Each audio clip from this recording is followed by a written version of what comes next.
Hello everyone, it's the hardcore legend Mick Foley wishing a nice day to everyone there, right there at Tru Heel Heat. Yeah!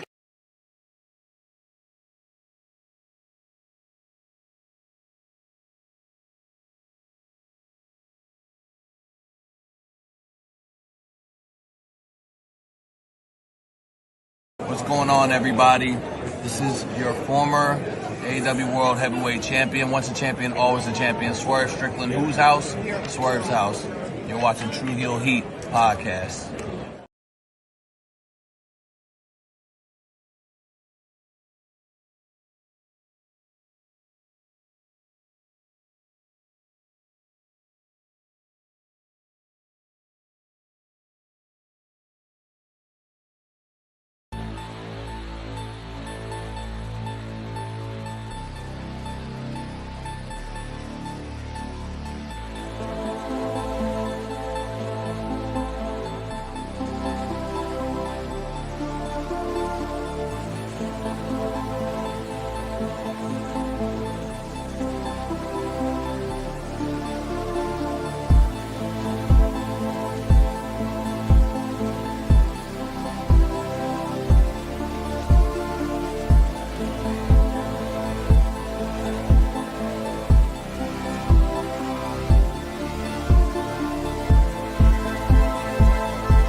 Is anything happening this weekend?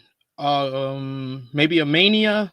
You wouldn't know that if you were listening to the WWE PR tour, but we're going to discuss WrestleMania today on this Saturday morning. We got a lot to discuss. AEW's Mariah May, NJPW's Jeff Cobb possibly coming to WWE, Tetsuya Naito's leaving New Japan Pro Wrestling, and the biggest shows of the year, WrestleMania 41's night 1 and 2 tonight and tomorrow night, and we got one of our favorites. Uncle Dutch has returned to the flagship podcast. Let's get it started. This is the Tru Heel Heat flagship podcast. Hit the intro.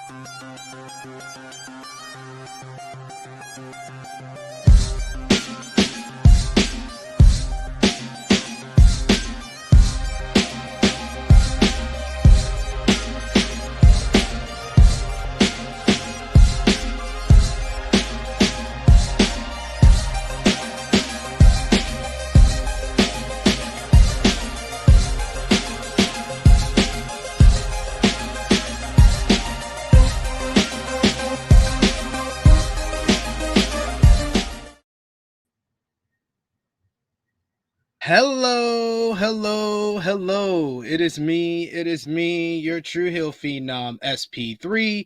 We are live on the Tru Heel Heat YouTube, Facebook, and Twitter for Tru Heel Heat 325. Petty Insecurity Mania, discussing the latest wrestling news, including Triple H and Nick Khan leading the pack for a bizarre PR and media run for WWE ahead of the show of shows. We got AEW's Mariah May and NJPW's Jeff Cobb reportedly both on their way to WWE. Tetsuya Naito and Bushi shockingly announcing their departures from New Japan Pro Wrestling. Plus, it was a crazy busy week in wrestling with SmackDown last night, Monday Night Raw, NXT, Evolve, AEW Dynamite, Spring Breakthru, Collision Spring Breakthru, ROH, GCW, TNA, and much more. Plus, we'll have some final predictions for WrestleMania's night 1 and 2. Of course, I am joined by my esteemed colleague here, the True Draw himself. Josh, how are you feeling? Feeling good despite this week. Besides everything that happened this week, yeah, I'm feeling good. And I am feeling good as well because we got a special guest with us. He makes one appearance per year, and we had to save it for one of our biggest shows of the year. He is the legendary, Hall of Fame worthy, the best manager, the best wrestling mind, and the best mustache in the game. He is Dutch Mantell. How are you doing? Well, hey, I'm glad. How long has it been since I've been here? What, a couple of years? I think it's been over a year. I think the last time you were here was either early 2024 or late 2023. Oh, between my hospital visits, I kind of booked you in that little window. So anyway, yeah, I'm glad to be here, and they got me. I'm over there. I'm having to watch SmackDown every week, and sometimes they're good, sometimes it's not so good. But I remember it was almost 2 years ago. We said they got to do something to this show. We were screaming, do something. And finally they shifted everything around. We got Triple H and got the creative try to almost set up. And it's not all the way set up now, but they made a hell of an adjustment, and you don't have to take no dose now to watch it. I used to be taking it and go, oh God, wake me up. Oh. So, but anyway, I'm glad to be here. I was going to ask you, how's the 3 hours of SmackDown treating you? Because I do feel like since they went to 3 hours, it has dropped a little bit in quality. Well, it's hard to fill 3 hours. They know that, but I guess they had a deal with HBO. What are they on? USA, right? Yeah, USA for SmackDown. No wonder I can't find it. He said HBO. I'm looking over there at HBO. I said, hell, it ain't here. Damn it. They keep telling me it's on. But yeah, 3 hours is very, very hard to fill. I thought 2 hours was hard to fill. But now you throw another hour in there, it's tough. I think that only lasts to the end of May. They said like end of May or beginning of June, so sometime in the summer, basically. They're hoping. There was no guarantee. They didn't make any guarantees about that. They said if it works out, we'll stay at 3 hours, basically. Well, I'm sure they for another hour they'd get a handful of money, but I think you'd run the risk there. Just all your really loyal fans. Hell, it's even too much for them. Now there are some people who will watch wrestling if it was on all day long. If they could, they would watch it all day long. I'm not that big a fan. And I will watch it, but you got to kind of hold a gun to me and say, okay, I'm watching. Okay, I saw that headlock. I saw it. We love having you on, Dutch. Thank you. But yes, thank you for all of you joining us live. We appreciate y'all if you're joining us live. Appreciate y'all if you're watching us on demand. Either way, show your appreciation back. The simplest way possible is by dropping the thumbs up on this video. You can also share this video with all your wrestling fans, friends, and family on all your favorite social media platforms. If you are new to the Tru Heel Heat YouTube channel, hit that subscribe button, hit the bell to stay notified for all the great content here. And of course, sound off in the live chat. We love to interact with all of you guys. This is the most interactive show that we have here on the channel, where we love to hear from all of you. And of course, if you're feeling generous, you want to give back to what we do here, you want to show your support to the Tru Heel Heat YouTube channel, and of course you want to ask a question to Dutch Mantell, the best way to do that is with a super chat donation. Any dollar amount matters. It goes back to the contributors that you see on screen with us here, and we always appreciate the support. We got Eric Isaacs with us this morning, who says happy WrestleMania weekend, THH fam, and let the madness begin. Also, we got a happy Easter, everyone. It's Easter weekend, it's 420 weekend, Passover weekend. What do you think about WrestleMania being on Easter weekend, Dutch? Well, I don't really like it, to tell you the truth. I mean, as everybody knows, I'm super religious. So I had to laugh. I'm sorry. I've known you too long, Dutch. I didn't really think about it being Easter weekend. I really didn't until you brought it up. Yeah. Now I have this what a bunch of sinful bastards. All those damn wrestling fans stuck in that stadium over there, sending their asses off, going straight to hell. There's no other place for them to go. So, and they had a damn wrestling match on Easter Eve. So, but if it runs long enough, they can just leave the stadium drunker than hell and go on go to early morning services. And really, and pray for themselves for having sinned all night long. So anyway, and then they're going to go the next night. They're going to go on Easter Sunday evening, basically, for night 2. So it's Saturday. I feel like I'm the first person that told you that WrestleMania is 2 nights. The way you just reacted. No, I knew it was 2 nights, but one night would be enough for me. But anyway, they got some pretty good stuff. But yeah. If that was all on one card, it'd be a blowout. Agreed. But see, not every one of those matchups has a bunch of steam on it. But some of them do, I think. So we'll see. What match are you looking forward to the most? I think the match with the best build has been Naomi and Jade Cargill, especially over on the SmackDown brand. I felt like that one has been the best built. But the match I'm looking forward to the most is probably the women's triple threat between Rhea Ripley, Bianca Belair, and Io Sky. What about you? Really? Yeah. Well, a couple matches have yanked me in. See, the Charlotte Flair and the Tiffany match, I was going, get the hell out of here. Then, and if they did this on purpose, I mean, my hat's off to them, but they made it look like a shoot, or knowing wrestling people, it could have been a shoot. Yeah. I bet they got their asses crawled out when they got in the back. I bet they did that.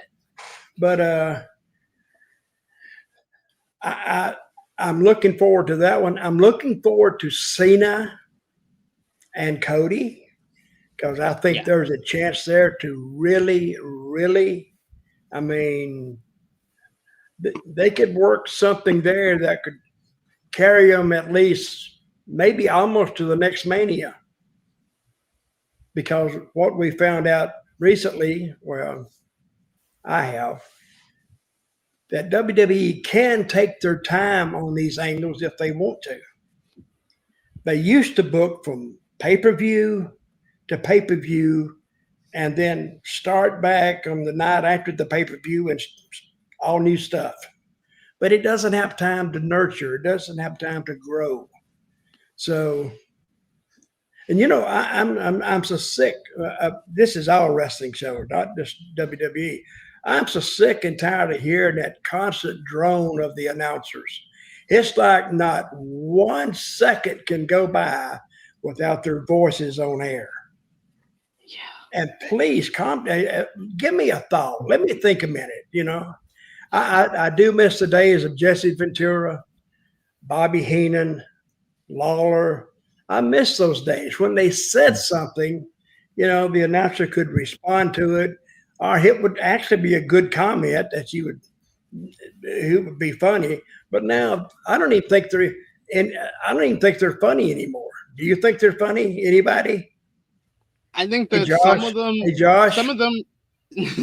Go ahead, Josh. Feel free to jump in here at any moment.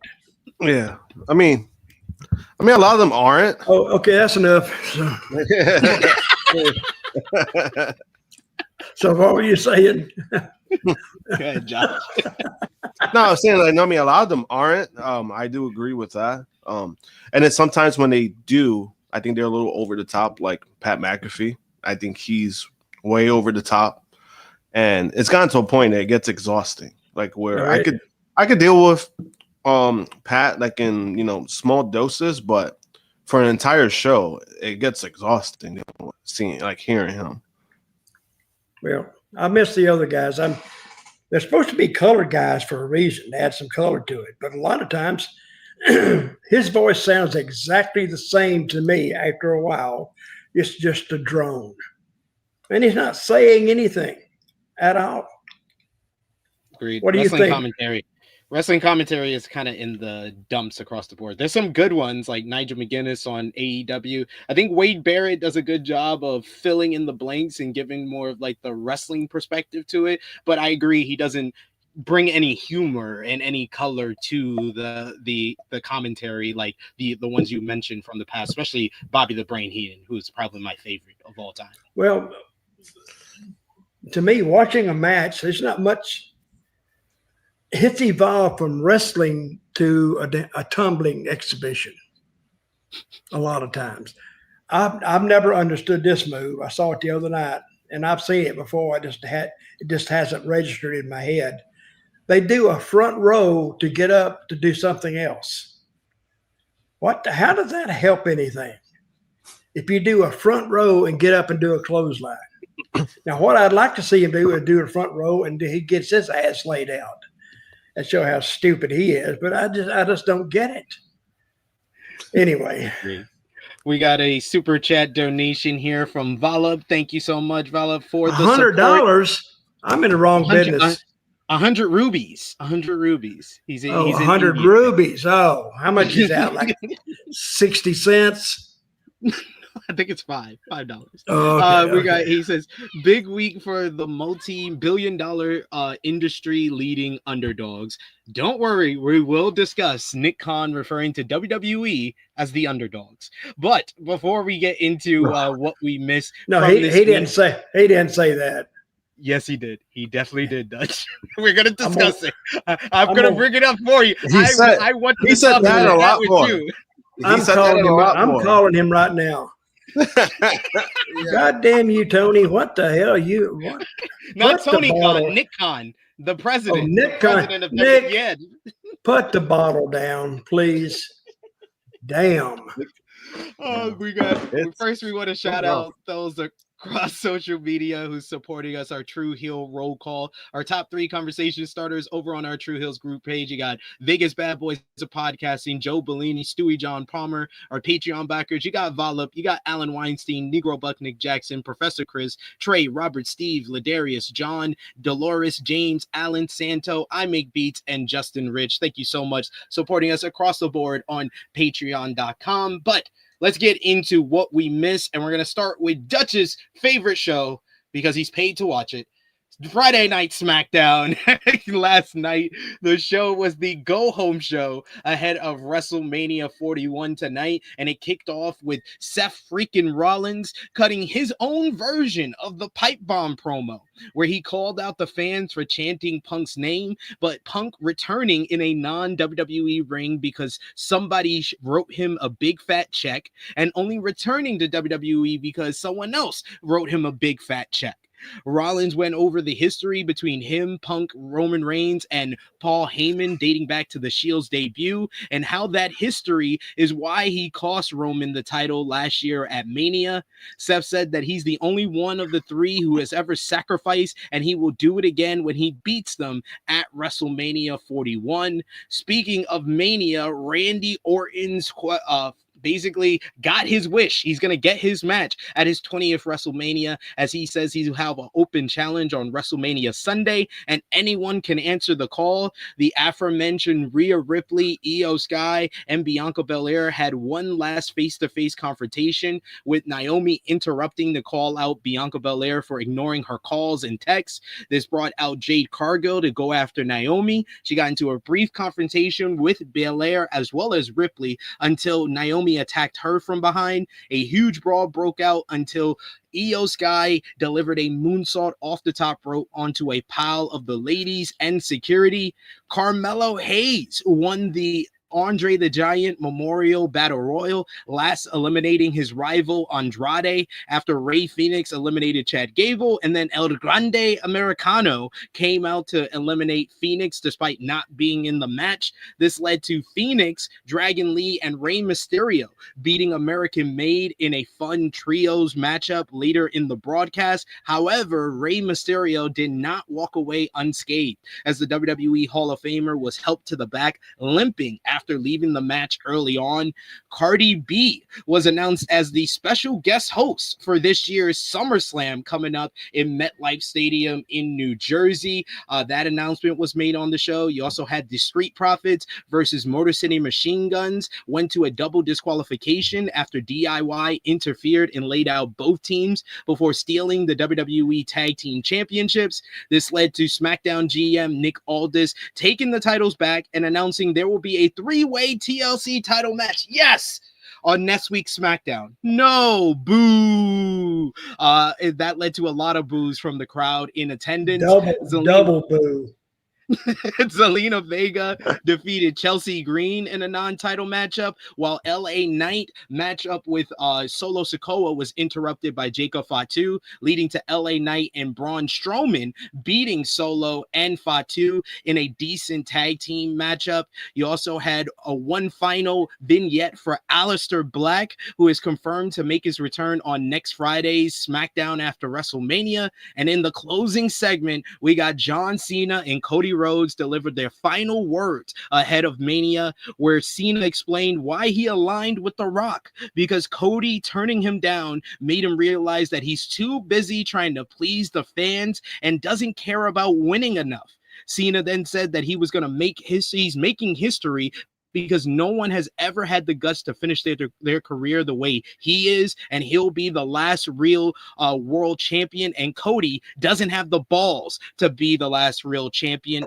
The promo was so good, the fans started to boo Cody, to which Cena said, "Is this what you're fighting for?" Until Rhodes came back very hard, ripping into Cena, saying that he's paler than Sting at Starrcade 97, nothing but an errand boy who showed up on the Oscar stage naked for the people he serves now, and he still can't wrestle. The crowd got back on Cody's side before Cena said, "I don't have to wrestle to beat you." He attempted the AA, but Cody reversed that into the crossroads to stand tall ahead of Sunday night's main event of WrestleMania. Dutch, just give your overall thoughts for last night's SmackDown. Do you think they did a good job going home ahead of tonight and tomorrow night's show? Not really. I mean, that was the third time that Cody's standing tall. And what's that going to tell you? What's that telling you? I think that's telling you. But I do think that would be. I actually made a few predictions last night on SmackDown. I think Gunther will thump Mr. Uso or whatever his name is. Jey Uso. Jey Uso. Hey, don't hold me to names. Even when somebody's standing right in front of me, I say, I've asked him sometime, I said, excuse me, I've been hit on the head too many times. What is your name? And they go, wow, he's really gone. But I think Gunther, which is my favorite. Did you say that Miss Green lost last night? Yes, she did. And she's my favorite of all of them, Chelsea Green. And she's not on WrestleMania card, which has upset a lot of fans. She'll be there. They'll stick her out there. They'll do something. She's too entertaining. That's the most entertaining character they got is Chelsea Green. Because I worked with her when I was with TNA. And I told her, I said, have you tried to have you contacted WWE? And she said, yeah. And what they say? Well, yeah, maybe. I said, you'll be there. Just relax. Because I knew they were going through a power struggle. Even almost 10 years ago. You had the undertones of it anyway. I think, what do you think? Josh, I'm adding you into this too. Even with anybody who would wear their hair like that on the podcast, I'm going to ask you anyway. I'm kidding you, Josh. I'm kidding you. See, I'm used to it. What do you think? What do you think Cody and Cena are going to do? Is it changing? You think? I think Cena. I don't know. From yesterday, it just tells me Cena is probably winning on Sunday. That's what that really told me, especially with how everything went. The last they've had 4 segments, right, with Cena ever since the turn. They have had 4 segments. 2 of them were about the same. He cuts the promo, leaves when Cody gets in, and then the last 2 they have a face-to-face going back and forth, and then they have Cody stand tall both times. So that alone tells me that's pretty much every time Cody has stood tall. Remember the first 2, he got the last word and Cena walked away. Then the last time in London, I was there for that one. He dropped him with the crossroads, and then he dropped him with the cross. Cena has never got the one up on Cody since he turned heel. Which is almost versus, entirely directed wrongly. Because usually WWF doesn't, WWE, they don't do that. Yeah. So I'm expecting, and the strange thing to me is it has been very little of The Rock's participation in the build-up. It's almost like he's there, but he's not there. But I bet every fan that walks through that gate to go watch WrestleMania live is expecting Rock to make an appearance. Do you think he's going to make an appearance? It was reported by WrestleVotes this week that that's the word among WWE is that they think that The Rock will be at WrestleMania. I know Triple H confirmed Travis Scott is going to be at WrestleMania as well. I can see a world where Travis Scott and The Rock are going to be in Cena's corner at tonight's WrestleMania, either coming out with Cena or appearing some way in the matchup. I feel like this year's main event between Cena and Cody is going to be quite similar with like the run-ins and interference from last year's WrestleMania, except this time the heel is going to win. And I think Cena is gonna, and I think that's the right choice, don't you think, Dutch? Because that's the way to get people to watch after WrestleMania, because Cena is basically holding the belt hostage. There's an old saying in wrestling. Josh, remember this. People will come to see the babyface win, but they won't come to see him lose. But see, they haven't really, to the normal fans, they think, well, this is just a normal build to it. People that kind of have seen it before. And, of course, we don't know how this new regime is going to do things, but I'm saying from past experience that when the babyface stands tall, the only way to go is for him to lose. And I think now he'll have it 17 times. He'll set the record. And now him and Rock are free to do anything.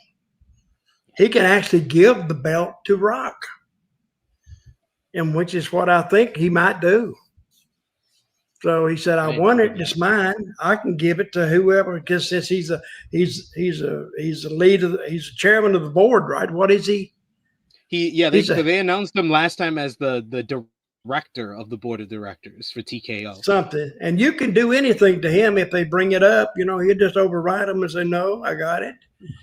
And this is another thing. I think the whole Paul Heyman thing with Punk is a setup. I think it's going to go back to Roman, and I don't know what Seth's going to do, but Seth's kind of been the forgotten partner in all this anyway. Even though he's been doing most of the work with this. Yeah, he has. But I think the money is with CM and Roman. That's where the money is. So definitely. And I think he went over to help him, and now he's going to. That's the only thing I can see that would even make it worth watching. What else are you looking? What do you think is going to happen in Tiffany and Charlotte Flair? I do find it funny. That's why I think it is. I think WWE unintentionally have confirmed that the whole thing that happened 2 weeks ago was off script. because all the promos and everything that they've talked about has said it, and now they're trying to own it in saying that it went off script. But like when they did the sit down interview with Charlotte last night, that wasn't Charlotte, that was Ashley Flair. That was Ashley Flair talking as a real person. Like, I didn't like where it went last week, but we'll recover and we'll get on the same page. And it was like, huh? This is supposed to be a rivalry. Like, what are you talking about?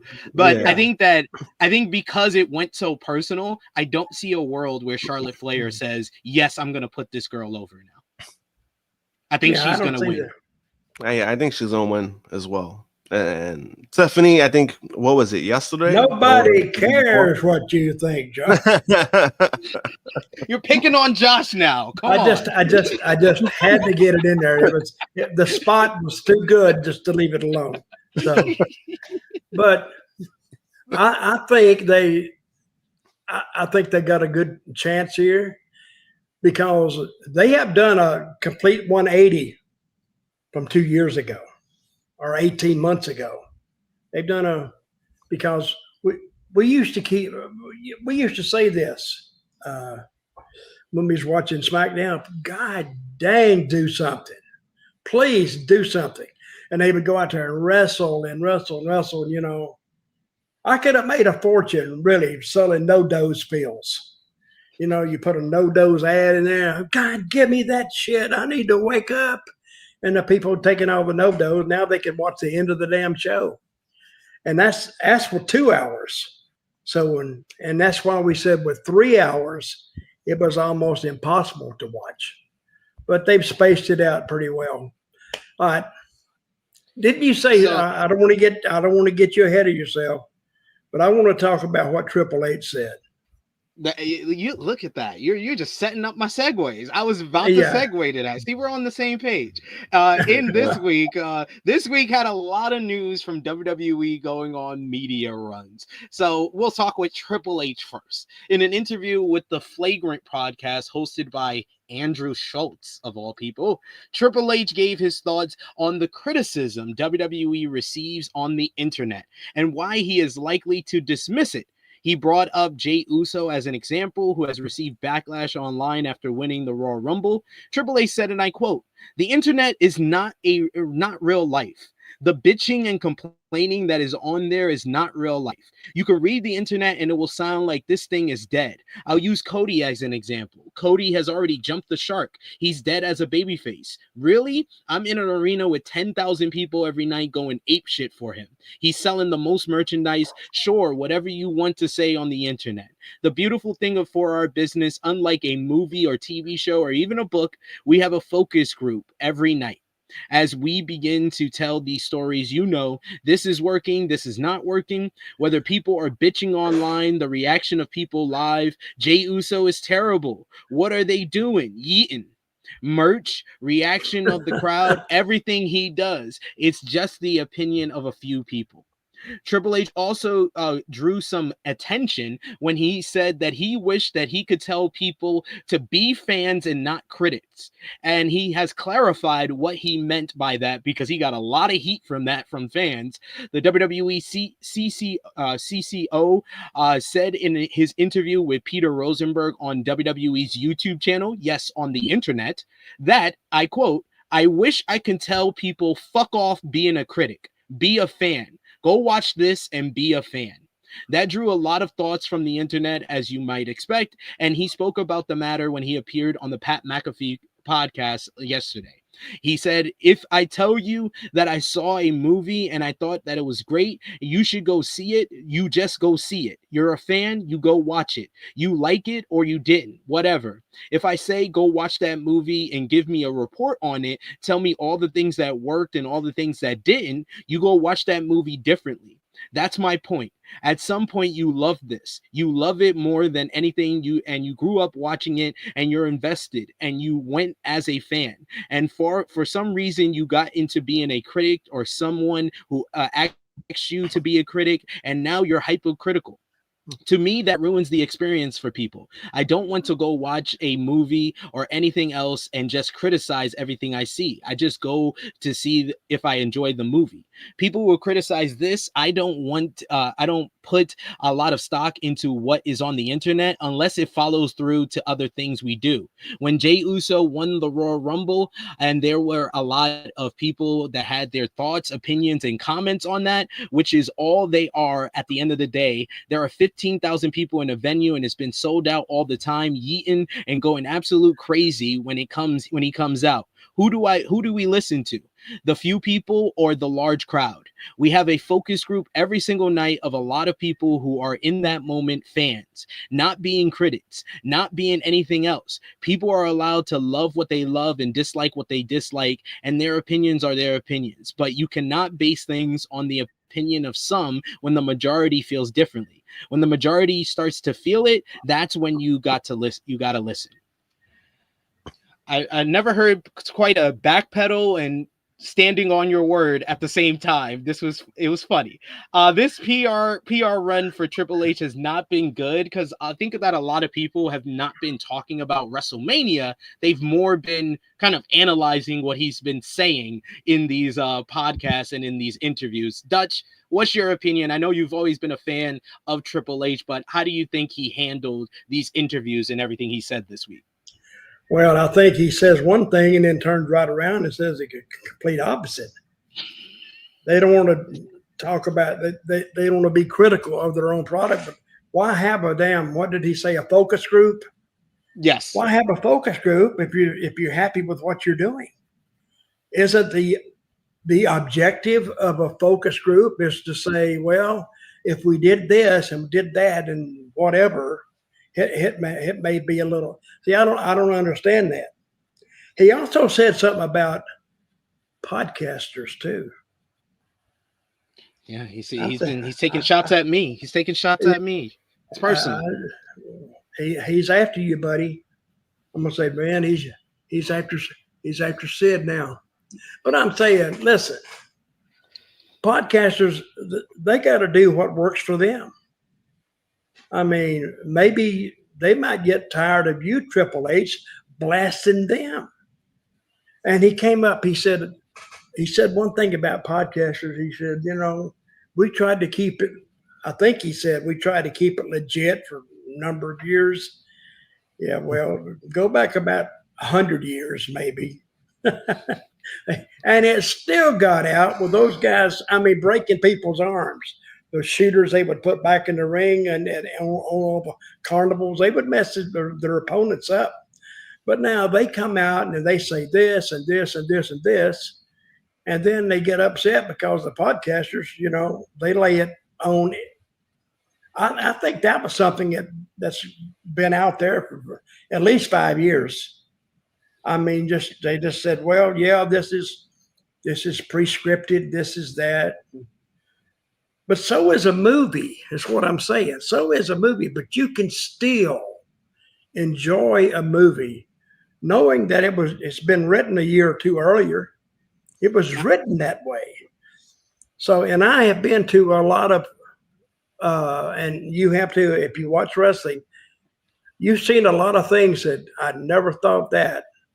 And then when they swerve you like that in a good way, and a lot of times they swerve you to get life back into a scenario between two guys or between the two tag teams. They swerve you, and now they breathe life into it. Now they can go farther. And a lot of times you go farther because they have absolutely nothing else to follow it with, because that's creative fault there. But I think the podcasters get their cues from the companies. They get them from either WWE or AEW. And I love both those companies, really. I like Tony Khan going out and give wrestlers a place to work. A lot of them, he just says, hey, stay at home till we call you. We'll send you a ticket. You come and sit back there and catering all night in case we need you. What? I've never heard that.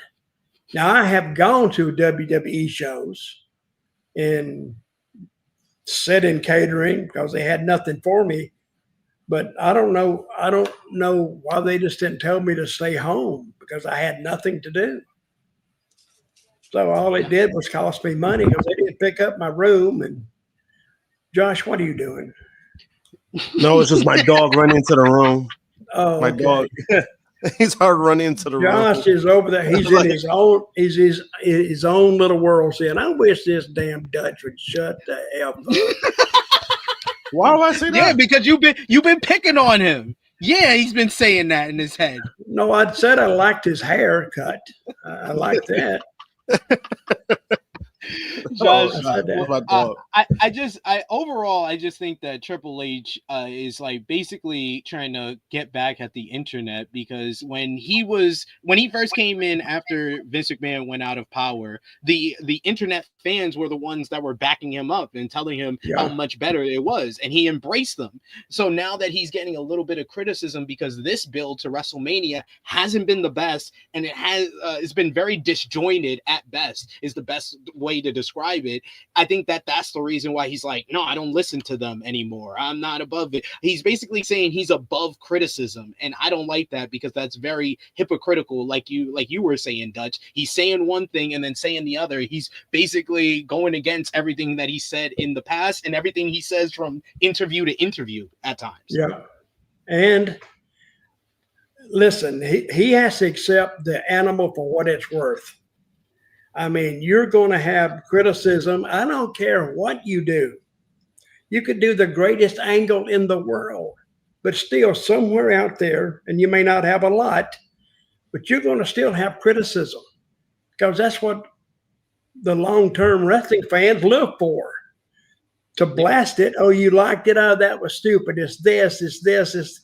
But see, that's nothing different than what they used to do 30 or 40 years ago. And said, oh, that was stupid. Why would they do that? I've heard it. But when you look out there and you see a sellout, which is what Triple H has been seeing, he has to take satisfaction in knowing that what they did worked for the majority of the fans. Yeah. And, you know, after all the bullshit that wrestling fans have been put through, just to know that they're still in the game, it's surprising to me, because how many times have you heard this? I'm not watching that crap no more. I just ain't watching it. And about 2 weeks later, they said, "Hey, did you see SmackDown last night?" They back into it. They said, "Hey, you see SmackDown last night? You didn't see it? Did I see it? Oh, no, I didn't. I'm not watching that crap no more." Then they call me, "Hey, man, I don't know." They turn around. Their fans are hypocritical themselves as well. Oh, they are. Josh, Josh is going to sleep over here. What did you think about what Triple H had to say about the internet fans this week? I mean, obviously a lot of it was hypocritical on his end, because I don't know, with WWE, there's a lot of it that they've pushed. You know, this is an agenda they've been pushing for years, right? When they're doing great and they're doing good, they want people to talk positive about it, like they don't do anything wrong. I mean, I've noticed this from Triple H for a while, because even last year, where there was like, you know, there was a minor criticisms, and remember he would say, "Hey, I just want to focus on the positives. Let's focus on the positives." He didn't want to talk about the negatives. So I mean, I think it's been building up for a while, but now more so because, you know, this build up for WrestleMania wasn't the greatest, and you know, he's under a microscope every time he doesn't do what fans expect him to do. He's gonna hear it, and I think now it's just at a point that I think that was his way of trying to navigate what the direction they're going. As in, like, they want people to speak positive. They don't want people to be negative. And I think that was just his way of trying to navigate it. I just don't think the doubling down did him any favors. I think when he responded to it, I think doubling down just made it even worse, because I'm like, you didn't say anything different than what you said the night before. But I don't think it hurt him either. It doesn't. Because you know how long that statement's going to last. It's already gone. We're just talking about it before it leaves. Exactly. Exactly. And no, by tonight, people are going, what did he say? They won't even care. But as long as unless they ask him in the press conference, and he's not going to like that, because that's when the unless if he flops, when you ask him a tough question, this is the real Triple H. This is always how he's kind of treated or kind of addressed the fans in these public. What's he do? He's very kind of defiant against the fans, and if the fans have any type of criticism towards him when he was a wrestler, and now that he's an executive, I think that is the same thing that he's always been doing. Mm-hmm. Well, but the thing is, you got to look at the money they're generating, and they're doing record money, record houses, record pay-per-views. And their TV deals are good. Their international deals are good. Yeah, this is basically Triple H saying, "I don't need y'all anymore. Y'all the reason that I basically got all these marks as the head of creative. Now I don't need you fans anymore." Well, how many marks you think's on that creative team? Let's talk about them, so they'll start talking about the podcasters on air. And then we get a bunch of people to listen to us. We do have a question for you. We have a super chat donation from Chuck Berries. Thank you so much. How much is it? How much is it? It's a $5. It's a $5 for us. He says, "Yo, Dutch, besides Gunther and Chelsea Green, which WWE superstar or wrestler in general do you like these days?" Oh, I like a lot of them, but I'm saying Chelsea Green, because I've known her for 10 years, not well, but I liked her even when I saw her in TNA. Did you ever see the wedding we did for her? Yeah, Laura. Did you ever see that? I remember that. Oh, yeah, and we left her standing at the altar, and the next week, another show, she was still back in the room crying. She's cried for a whole week. And then she went nuts, and all the makeup was smeared, and that was probably one of my most enjoyable. Somebody said, "How long is she going to cry?" I said, "I guess she's going to cry till we tell her to stop, I guess. I don't see nothing wrong with it." They said, "Well, she can't cry anymore." I said, "Yeah, she can cry into 3 weeks from now if we want her to, and we could probably keep it alive." You know, you go to her house to check on her, she gets out, she's still crying. It's just, I mean, if you start telling a story, continue the story. But anyway, Chelsea Green was I picked her up right away. Who else was there? I mean, who do you like besides Chelsea and Gunther? Who else is one of your favorites? I can't even remember his name now. Oh, I like all the Japanese girls. I like all of them. Oh, Asuka. I like them. I like all of them. I will say, I think one of the best things they have done, they have differentiated all the girls, because now they were just like girls before lined up but now they're different. They all got their different gimmicks, and they're not like one girl is not the same as the next girl. So, but I think they've done a great job there. They've done a great job with Cena, because I think he's always wanted to be a bad guy anyway, because that's what happens in wrestling. You take a guy that's always been a good guy. He said, "I'll tell you, if I got over there, I'd get the people, I'd get them riled up."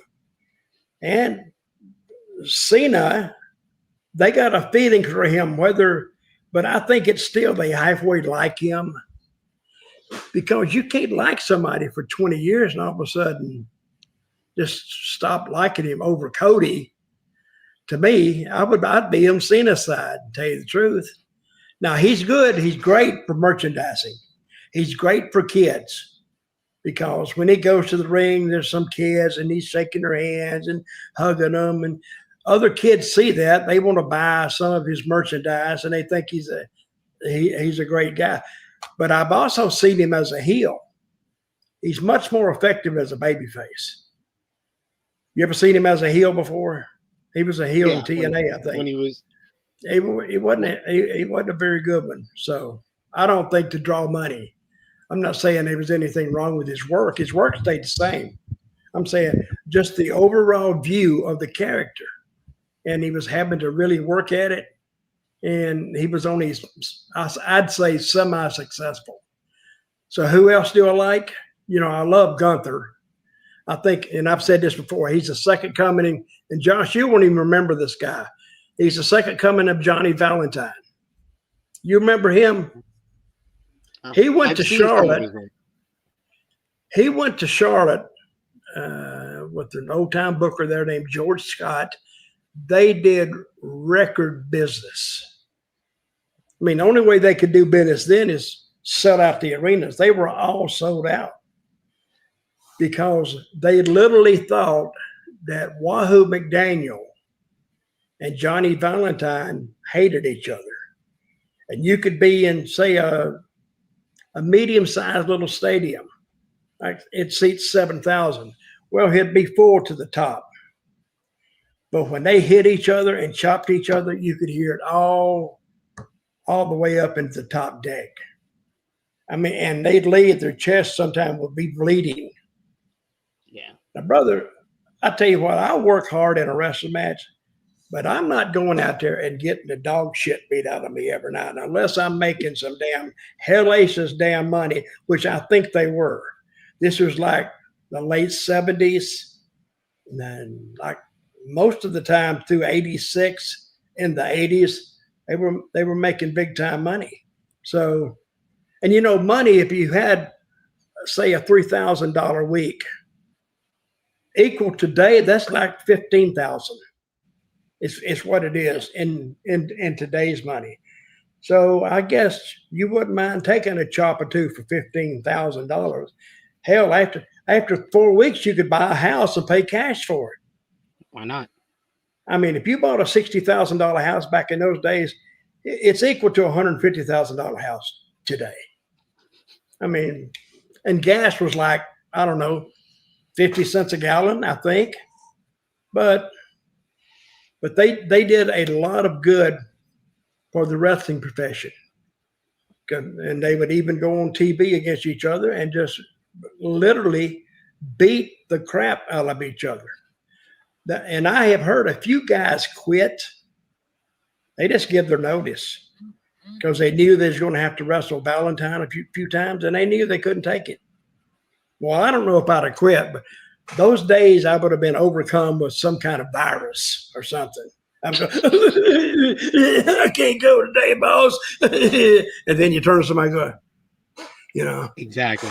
And you say, and then somebody you hate, you say, hey, Ed said he's dying to work with him.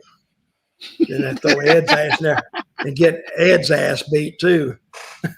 Damn, just throw Edge right under the bus. I know you gotta run in a bit here, Dutch, but I did want to bring up what Nick Khan had to say this week because I know you wanted to hear that. In an interview with Bill Simmons' podcast, WWE President Nick Khan had some thoughts, and he spoke about the other promotion, AEW, and said they have talented wrestlers who will eventually come to WWE. Khan said, in terms of the other wrestling promotional company, they have a lot of talented wrestlers, and we're happy about that. When contractually they are available to talk and have conversations with, assume a number of them will come over. Nothing but respect to the father who finances it and owns the Jaguars and all those other things. WWE President Nick Khan also spoke about WWE acquiring new talent, and they won't sign wrestlers just to bench them. He referenced another entity doing that, but didn't name any promotions outright. He said, that's something we don't do. We won't sign and bench people. We sign people who we want to use. If another entity signs and benches people now, that's not something we would do. That's what I've been told from time to time, not us. WWE President Nick Khan was then asked about competition in wrestling when he gave a more big picture answer. He said, and I quote, "We're always the underdog at WWE. We always feel that people underestimate us, that we're looking down upon, and we like it that way. Bet against us. We prefer that and allow us to show you what we can do." if you look at the stock price now, it's far in excess of what it was when we all started together 5 years ago. We're quite proud about that. At the same time, we have to keep re-earning our keep on a daily basis here. We feel it like it's a good moment, but we feel like there is a lot of room for growth. AEW wrestler Ricochet, who previously worked with WWE, responded to the comments about AEW by Nick Khan, and he just simply said on Twitter, "Oh man, these guys fucking suck." Dutch, what did you think about Nick Khan saying WWE doesn't bench people, even though they have Andrade, Apollo Crews, Omos, and a whole bunch of people that creative can't find anything for, and the WWE is the underdog line. And of course, I heard you laugh about his shade towards Tony Khan, which was funny. I will admit, it was funny. It was funny. Okay, I think benching them is saying they don't have nothing for them. They don't even book them. I think that's what benching is.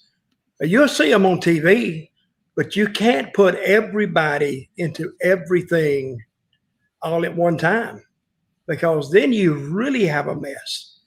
I think the best thing to do, you got to have stars in any business. The music business has to have the stars. Now, say, whether it's in rock music, pop music, country music, you got your headliners, and they may be hot this summer. Next summer, they're not hot. And that's the way they bring people along. But it doesn't mean that, say you have somebody opening up the concert. Well, he's not warming the bench. He's actually performing. And I think these guys you're talking about, Andrade, he's still booked. He just don't let him sit at home.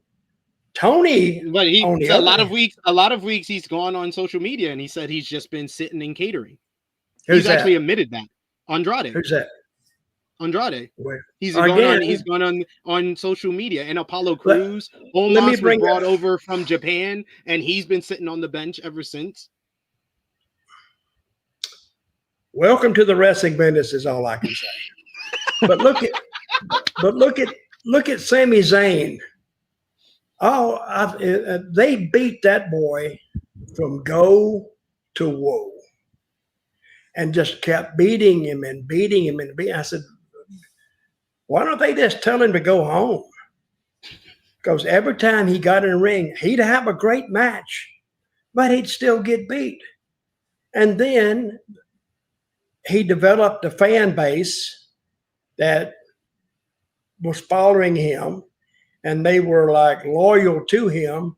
And then they give him a little run, 6 months ago, 8 months ago, whatever it was, and he did well with it. So he's a guy that they have tried before. They know he can get over, and I don't think there's any more doubt about Sami Zayn, whether he can hold a road down. And I don't blame these guys for wanting to be used more than what they're being used. If you're going to do that, then why'd you even get in the business? I mean, you got to think you're as good as the next guy, or you have no business being there. So, and little Ricochet, what did he say now? It never changes with those guys. No, he just said he was. I think he was. Oh, they suck. A joke tweet. They suck.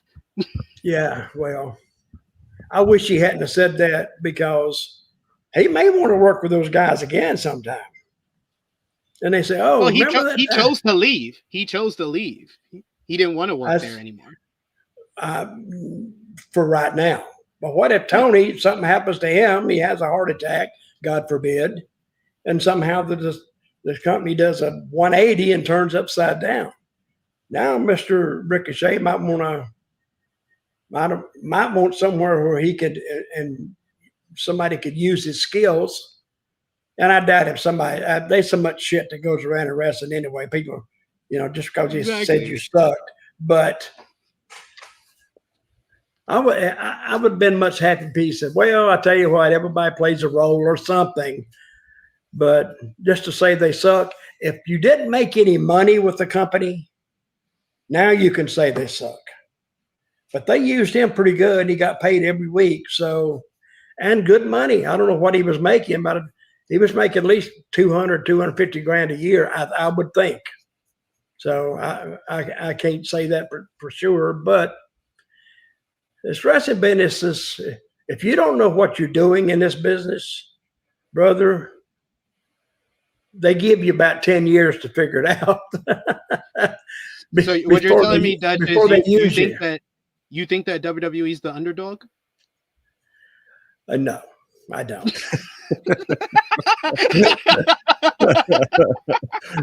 But I do like the way he's thinking, though. If you think you're the underdog, then you're working like the underdog, even though, because when you get on top, that's what Vince did. Vince was on top and was sitting up there, and nobody was challenging him, but his product was going doom, just down, because he was doing nothing but wrestling. After a while, you say, damn, guys, give me something. Remember, you used to say, I'm begging you, give me something. Why don't you have a guy just slap another guy or do something between these, create some interest?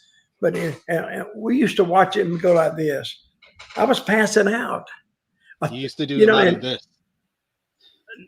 Now, hey, you can't do that. You used to do that. You used to do that. I did. Oh, see, he's switching the heat. You should call this switching. Taught me how to do this. No, yeah, you need to call your show "Switching the Heel Heat." See, transferring the heat. I'm transferring the heat. We got one last question for you, Dutch, before we let you go. A super chat donation. Thank you so much, Chuck Berries. He says, okay, Dutch, if you could come back in today's WWE or as Zeb Coulter, would you do it? And if so, who would be your Jack Swagger? Well, if I could come back, which I can't, because, age overtakes everybody. And I'm not going to come back and embarrass myself, because I would embarrass myself one time, and that'd be the end of Zeb Coulter. You're not going to hit that TV again. But now would be the perfect time to bring Zeb Coulter back. With Trump being president, the whole MAGA movement, it would be, but I think Zeb and Jack both would be huge fan favorites. They would love us. And we go out there and wave the flag and we do all that stuff. But I think Zeb Coulter was before his time, because they used to tell me, oh, people are going to hate you. And I says, hate me for? I didn't tell them this. I've told Sid this. There is a point of knowing too much for your own good. And I said, oh, yeah, they hate me already. I can feel it building up in them. But we come up and half of them stand up and cheer and want to shake hands and all this. Well, you can't go out there and shake hands, because that's telling the fans what you don't want them to do. But the people, they love Jack and me. They even, well, not all of them, about half of them did. They even loved, even in Mexico, because we used to be on Mexicans all the time and the immigrants and all this. That's why I say it's the time now to bring them back. So, and if they hate Trump that bad, they would hate Zeb Coulter, because, he's parroting the same thing that Trump is saying. But, and who would be my Jack Swagger? I think Jack would be fine. Maybe get somebody else to go with him. So, who would you say? Who should? I would say your favorite person in the world, Gunther. Gunther would be your. Oh, that'd be great. That'd be great. Yeah, but you would love that. You would talk him up all the way. Oh man, I would say I look for a Jack Swagger, but there's no Jack Swagger out there. I'd put over Jack, and then I said I left Jack behind. I left him in a ditch. And then I bring out Gunther, and then of course Jack didn't like that, and that's his first opponent. There you go. Then they go around 3 weeks, and Gunther beats him.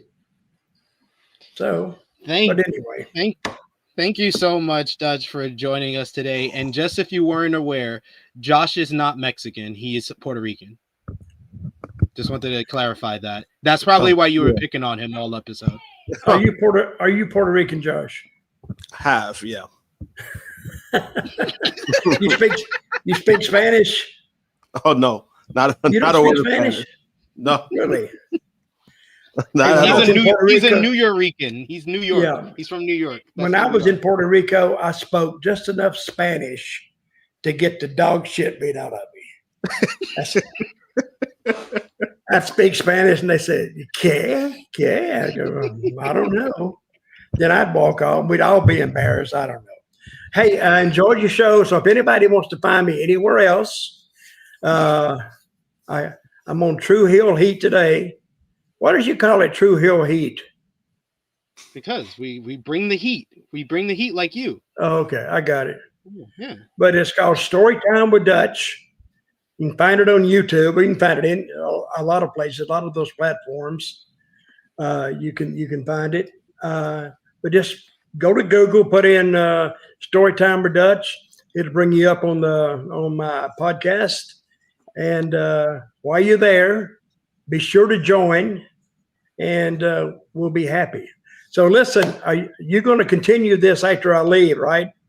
Yes, Are of you course. done? You Are can you done you can today? continue. No. We got more to talk about. There's more AEW, more WWE for us to talk about. But Okay, this is what I'm going to say. I wanted to keep you tight on the schedule you gave me. I had to get you out. I do got to get out of here, but I won't be listening to you guys and keeping a monitor on you. But I want somebody that's listening.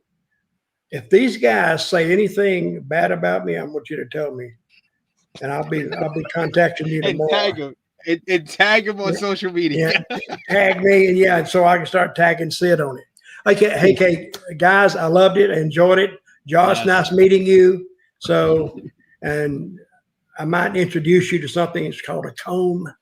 You can get a comb. You can get a comb and kind of, they invented it. They invented it. I like it like this. That's 100 fine. years ago. Take care, guys. I'm out of here. I'm going. Appreciate you. Wait a minute. I'm trying to go now. I can't get out of here. There it is. Always enjoy having Dutch Mantell on the show. I never needed a comb. I was like, when he said the thing about Zeb Coulter, I was like, yeah, so Josh is not Mexican. So we got a super chat donation here from Chuck Berries. Thank you so much, Chuck Berries, for all the support today. He says Apple doesn't fall far from the same bad tree. Triple H's dismissal of the IWC shows that he was paying attention and got butthurt. Vince McMahon paid zero attention to the fans, in my opinion. That's a good point. That is a good point. The reason why Triple H is going like this is because he has his burner accounts and he is on social media way more than he probably should be. Yeah, and I do believe that a lot of the grifting accounts, he has something to do with it. And I'm not just saying that just to say it.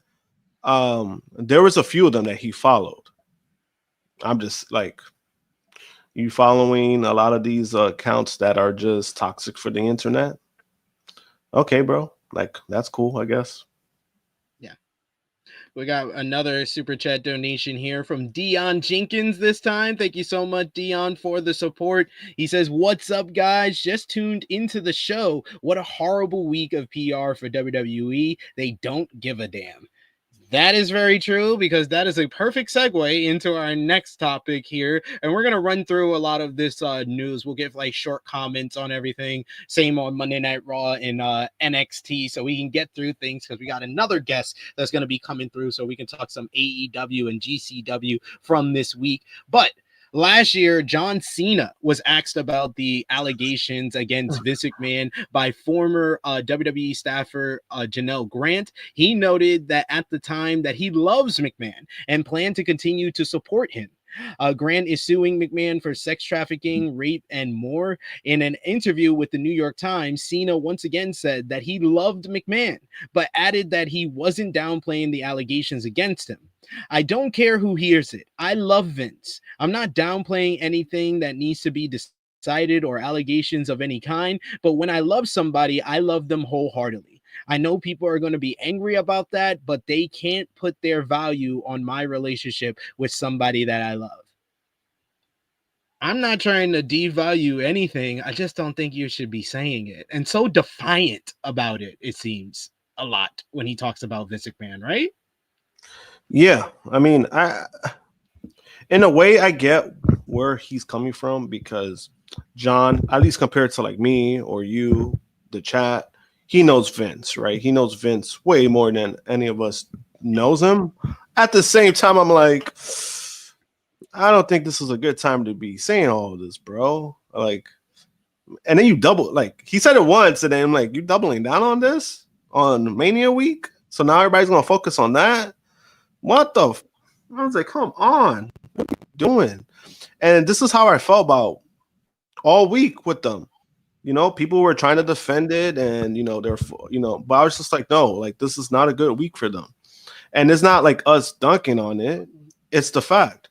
When you're the top company, when you're the top company in the world and you're focused on other things besides your biggest show of the weekend, that's not a good week for you guys. Yeah. And we've got some love for Josh in the chat. We said, got Old Nutty. He said, shout out Josh for being a good sport with Dutch. Believe me, I braced myself, so I was prepared for it. You were. When I said Dutch is going to be on you, I was like, oh boy. We got also in the chat here, Dion with a good point. He says, say what you will about Vince, but he wasn't reactionary like Triple H. He was all about the money. Vince didn't do all this interview shit, didn't go on PR tours like this. He stayed away from all of that. Yep. And that's probably why, because like internally, we don't know how he really feels, or I think there's a part of Vince who cared, but I think he cared, but then it was just like, oh, I don't give a shit. Like, it's still my company, so I'm gonna run it the way that I run it. He just didn't show it. He, even with the interviews, the minor interviews that he did do or anything, he never really spoke about it. He kind of had like tunnel vision about it, where he just kind of like ignored it and he just did what he felt, what he wanted to do. Sometimes that's a good thing, sometimes it's bad.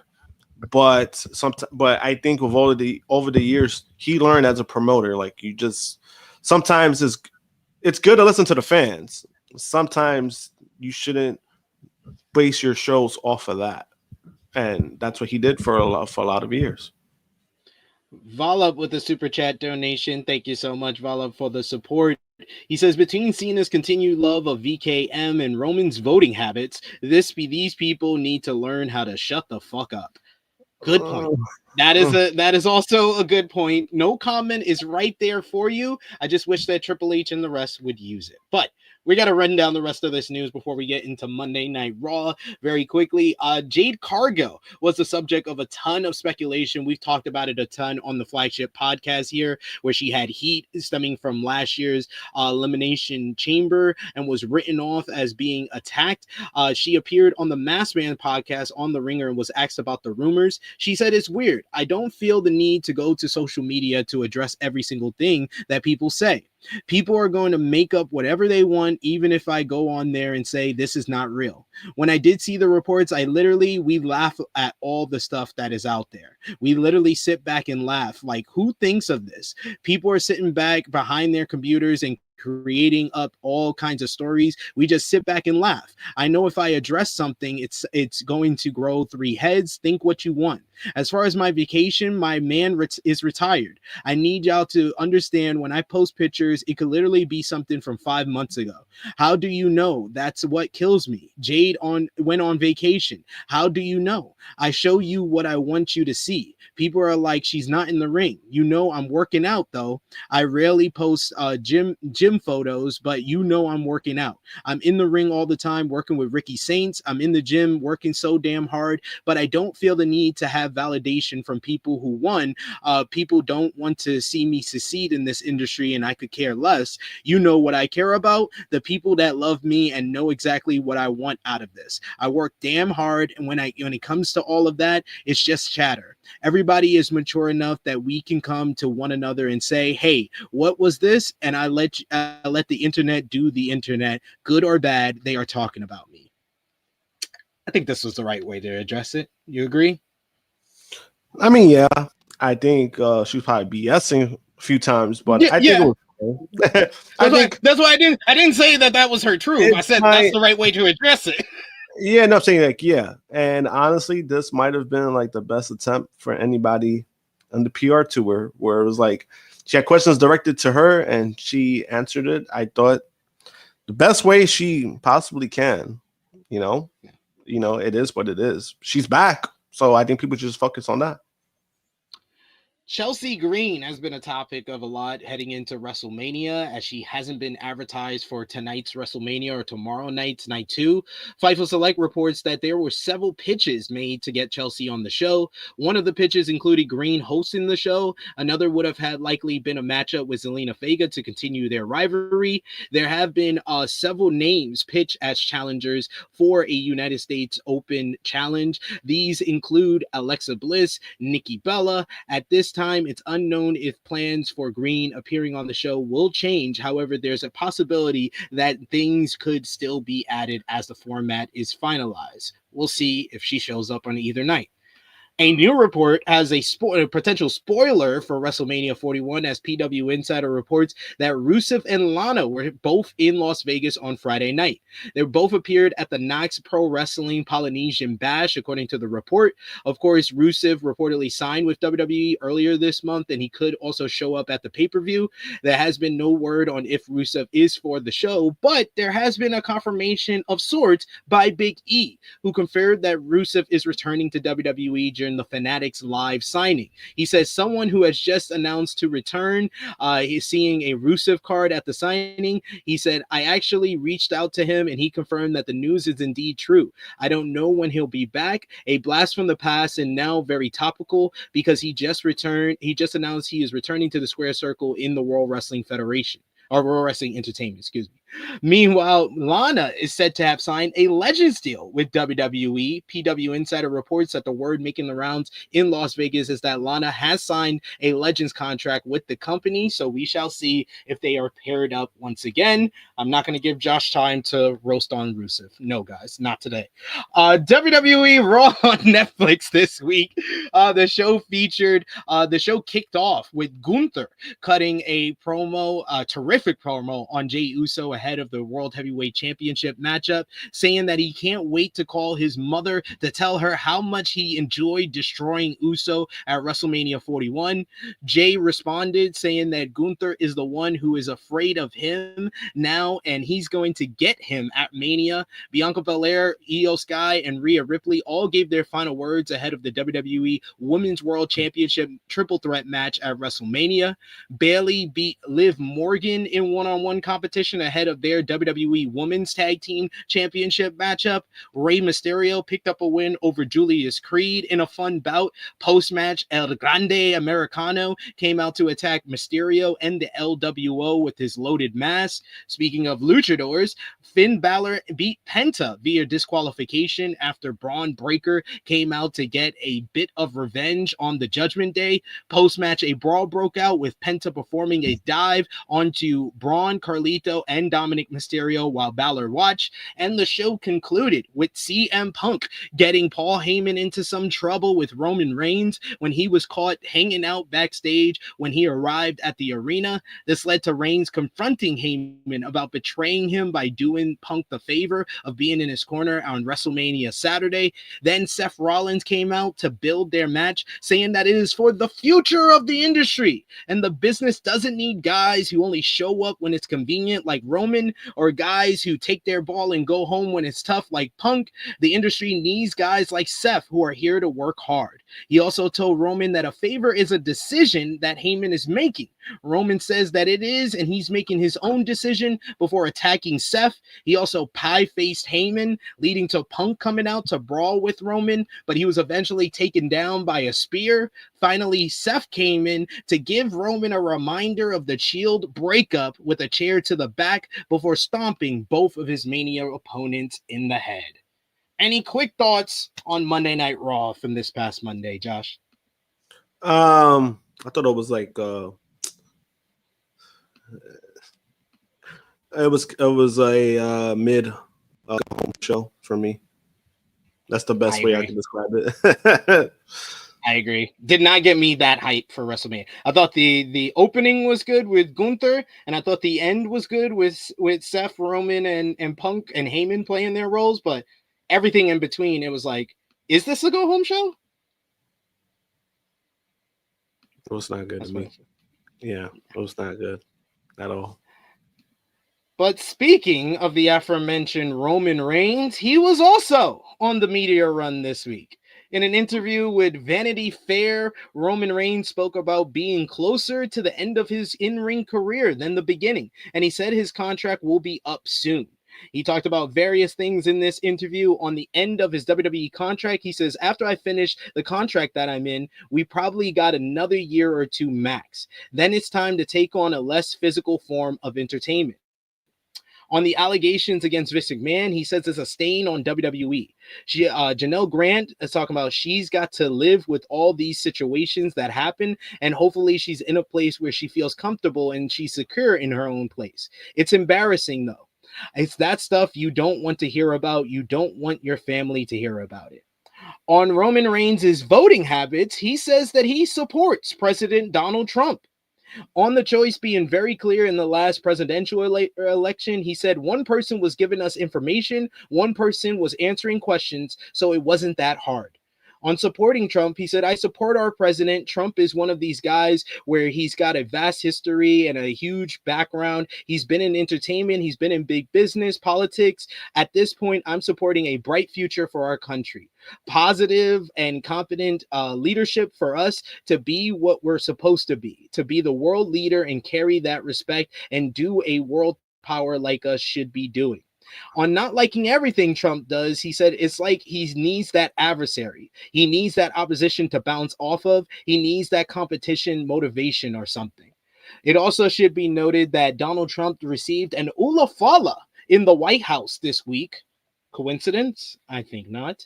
And in related OTC news, Roman Reigns has a new acting role as he will be appearing in a scene in the new film, The Pickup. Vanity Fair reveals that the WWE star will appear in a scene with Keke Palmer and Eddie Murphy in the film, which is a heist written by and directed by Tim Story. The movie is set up at Amazon MGM Studio and it doesn't have a release date at this time. Production took place last summer on the movie, which also stars Pete Davidson, Eva Longoria, and others. Story told the outlet of Reigns, he probably shows as much charisma that I've ever seen from a celebrity or non-actor. I think his future in front of the camera will be ridiculous. What do you think about Roman Reigns supporting Donald Trump? Doesn't surprise me. Doesn't surprise me just because, again, I've been saying it for a long time. A big part of the wrestling industry, a big percentage, there are Trump supporters, there are MAGA. So it didn't surprise me. I think what disappointed me more was what he said. I think that's what disappointed me more. Not so much he supported Donald Trump, but what he said was just kind of, I don't think it was 100% true. And that's what I was, he obviously didn't watch the debate because Donald Trump was and that's why I was just like, bro, they asked him for like his plans, and he said he had a concept of a plan. That's not answering the question. That's deflecting. And he deflected a lot, and it's just like even everything else he was giving, like entertainment. Also, I'm like, that doesn't make a great president. Who gives a fuck? Like, you know what I mean? And then it's like, if you need him to be like in competition, he's a president. What he needs to be competition for? He's in the seat for 3 more years after this. It's like, what the fuck was that? I was more, again, I'm not surprised. I'm not surprised with who he supports. I was just disappointed with what was said. Yeah. I just don't. It's a weird week for WWE and these comments. We do have a super chat donation from Valup once again. Thank you so much, Valup, for the support. He said, "It fucks with me that I have to praise Punk for his stance. But when you're right, you're right. I did roll my eyes nonetheless. He wasn't right. Vala. You got tricked. You got okie doke, bro. Literally, he made it something else that it's not. No one's telling him to quit his job. Like they don't. No. We're not gonna do that. We're not gonna do that. We're not gonna support CM Punk for this comment. I let it slide with Jimmy Macarim, who tried to say it like, "Oh, my goat said this. My goat said this," and I was just like, yeah, okay. That interview didn't make Punk look good either. No, like, it what didn't. is he talking about? Said he stated that Elon Musk did a Nazi salute at a pro Trump event in January, dismissing Musk's claim that it was basically he was criticizing Elon Musk and criticizing fans. He says, "I'm just supposed to quit my job because what? Because somebody on Twitter says WWE is quote unquote MAGA company. Okay, well you're on Lord Elon Musk's fucking Twitter saying stupid shit like shut the fuck up. No one said that. No one said that. Thing. Yeah, that's and I think that's him deflecting and making it into something that is not. But you know what it is too? You know what's the problem with comments like that is that people harbor on to certain things. Like if one person says one bad thing, they try to generalize it. And I think that was the case of that. Like, hey, if one idiot says that doesn't view how I view that. So don't fucking try to use one idiot saying some dumb shit. Because I know somebody did that with the Roman Reigns thing where some guy was like upset, like, oh no, that I saw a fan saying that I hope he gets cancer again. And it's just like that doesn't represent what we feel. Yeah. I'm disappointed with what his comments are, but why the fuck would I feel that much hatred towards Roman? That was ridiculous. And I'm like, I'm not gonna use some idiot who talked shit and wanted to get a reaction, which clearly did. I just thought Punk, I'm like, who fuck? I don't know. That whole interview didn't make him look good because he even said more dumb shit, in my opinion. No. And Chris, Professor Chris put it the best on Facebook. He says, I'm not sure if he actually said this, but CM Punk's quote is the textbook definition of false equivalency. A masterclass to false equivalency with the side of promotive edginess. Nobody told him that he has to quit WWE. What folks are saying is that working for a company with clear MAGA ties while acting like anyone pointing that out is just some whiny internet troll. That ain't it. And the Elon Musk Twitter comeback, come on, Phil.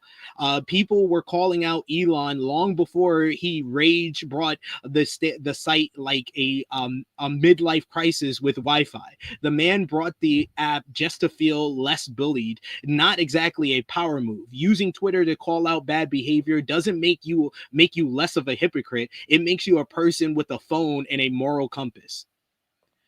So, like, yeah, like. Don't give Punk credit for that, Vala. You're getting worked. You're getting worked because he knows what he's doing when he says stuff like that. Punk is a masterclass, and he had all that shit prepared for him. Him saying that WWE isn't about politics. Okay, sure. They've been about politics the last few months. They've been showing it more, and a big part of it has to do with TKO. And I've been telling people this. TKO promotes it. Why? Because of the people who are on top of TKO. We've seen it with the UFC. If you haven't seen a UFC event, they're very pro-right. Every opportunity they get Donald Trump, they're glazing this man on TV. So it's like, it's not surprising that they're doing it. I just think with WWE, it comes off scummy because it feels like they're trying to play both sides. And it's just like, we clearly know what your agenda is. Like, just be like, you know what I mean? Like, that's for me. The UFC, like the UFC doing it, it's just like, I'm not surprised they do it because Dana White, you know, he does it all the time. But it's like, at least they're out there about it. I don't support it, but they're out there about it. WWE's trying to like they're trying to like, it's just weird. It's all of it. It's just, it's fucking weird. But in an interview with the Mass Man show, CM Punk spoke about how much longer he expects to wrestle and noted that WWE is trying to get him to sign a new 5-year deal. He said, I definitely know I can't go forever. There's obviously a stigma to being the old guy. You don't want to continue past your point of expiration. Some days I get done and I feel like I'm just getting started.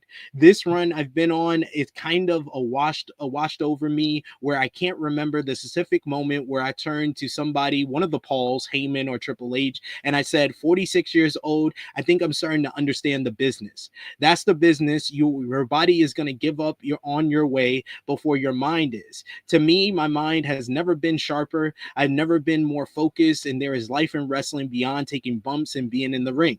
We'll see what happens. I don't plan on it, but they're trying to get me to sign a 5-year deal. So we'll see what happens with Punk. But one last news note before we finish up WWE with NXT this week. PW Insider now reports that the belief among those that they've heard from is that Becky Lynch will return to WWE TV very soon. It was noted that her return could come as soon as WrestleMania 41, potentially in a big angle at this weekend show. Lynch is currently in Las Vegas ahead of WrestleMania 41, appearing in the crowd at the WWE Hall of Fame ceremony with her husband, Seth Rollins. Do you think, you're going to put it on 0 to 100? We see Becky Lynch either on Raw, WrestleMania or the Raw after WrestleMania. I think the Raw after Mania. I give it like a good 80%. I'm going to go 90% Raw after WrestleMania. All right, so we're pretty high. Yeah, we're high on this one. And then finally, WWE NXT this week. The show featured Ethan Page beating Lexis King, Wesley, and Eddie Thorpe to become the #1 contender for the to face Ricky Saints. I keep saying Starks for the NXT North American Championship at Stand and Deliver. Post-match, Saints laid out Page with a spear. Lola Vice beat Tatum Paxley, while returning Thea Hale defeated Carmen Petrovich for both Lola and Thea to qualify for the NXT Women's North American Championship ladder match at Stand and Deliver. Stephanie Vaquer, Julia, Jordan Grace, and Jada Parker all received character profiles of them going over their past and what brought them to the four-way at today's show. Hank and Tank won the #1 contender by going wire to wire in the tag team gauntlet, last eliminating Josh Briggs and Inamura to become #1 contenders to face Fraxium today. Dark State and the D'Angelo family got into a parking lot brawl that went to the backstage area and then returned to the parking lot, with Tony D'Angelo making the save for the family with a tire iron to set up a 6-man tag team matchup. And Obafemi, Trick Williams, and Javon Evans closed the broadcast with all three men giving their final words before Stand and Deliver, which ended with Evans laying out both of his opponents with a double springboard cutter. But before we get into one of the bigger news with a name from New Japan Pro Wrestling probably coming to WWE, we got our second guest of today's big show. He is one of the co-hosts over on the Spotlight on Fightful Overbooked. He is also the voice behind Fightful Select's very popular podcast about everything indie wrestling. So we're going to get into some GCW Collective today. It is the one and only Stephen Jensen is back on the flagship. What's up, Steven? Hey, what's up, fellas? Hope y'all are doing well. Thanks for having me on here. Good to see everyone in the chat. Happy WrestleMania weekend, everybody. How's WrestleMania week been treating you? It's been pretty good. I actually took the week off of the shoot job this week, so I had Monday through Friday off, which was great. I went to the casino from Monday through Wednesday. Actually did pretty well, so that was good. Then I came back, and I've been doing nothing pretty much but watching wrestling. Also, non-wrestling related stuff. I grew up, I'm an internet kid, right? I'm in my mid-30s. We were, pre-internet, grew up with the internet, all that stuff. I'm very tapped into like the YouTube drama. So there's been a lot of that this week in like for people who know about Content Cop and H3H3 and iDubbbz and all that stuff. There's been a lot of big internet drama this week. So like this is like the best week ever to take off work. I've been doing nothing but watching wrestling and YouTube drama. So it's been good. How about you guys? Oh yeah, it's been good. I've been nothing but watching wrestling. I got asked today, like, did I watch one of my favorite shows? I was like, I have no time. I've been watching nothing but wrestling since Wednesday. It's been ridiculous.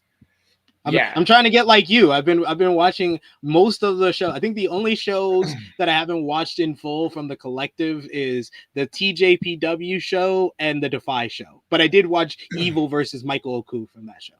Nice. I'm still playing some catch up. Also, I need to catch most of the Tokyo Joshi show you just mentioned.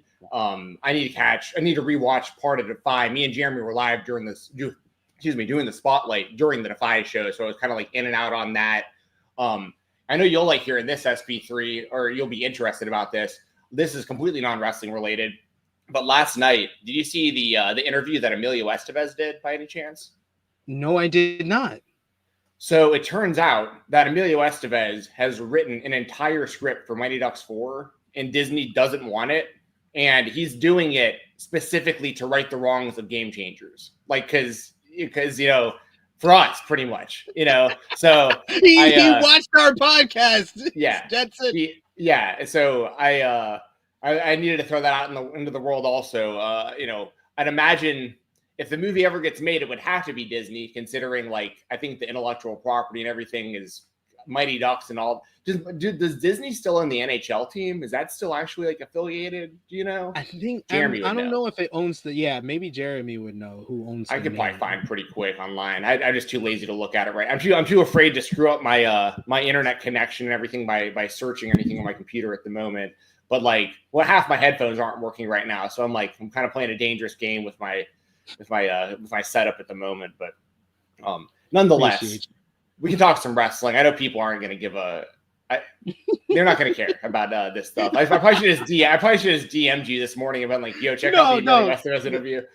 That popped me. I'm gonna seek this out during the day for sure. But we got one last WWE note to get to. New Japan Pro Wrestling announced this week that Jeff Cobb has been granted his release to leave the company and will wrestle. He wrestled his last match this morning for New Japan Pro Wrestling. Cobb has been rumored for WWE for weeks. As a result, Cobb and Callum Newman will vacate the IWGP Tag Team Championships. His last match will be against Hiroshi Tanahashi. It was this morning.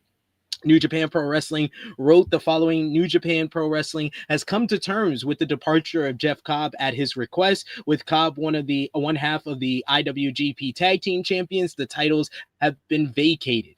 Cobb's final match was on April 19th, and Dave Meltzer had more details. This raised the question of why New Japan booked Cobb and Newman to win the titles on April 5th at Sakura Genesis. Rumors surfaced that WWE was interested in Cobb last month, and according to Meltzer, Cobb's tag team title win was a booking error.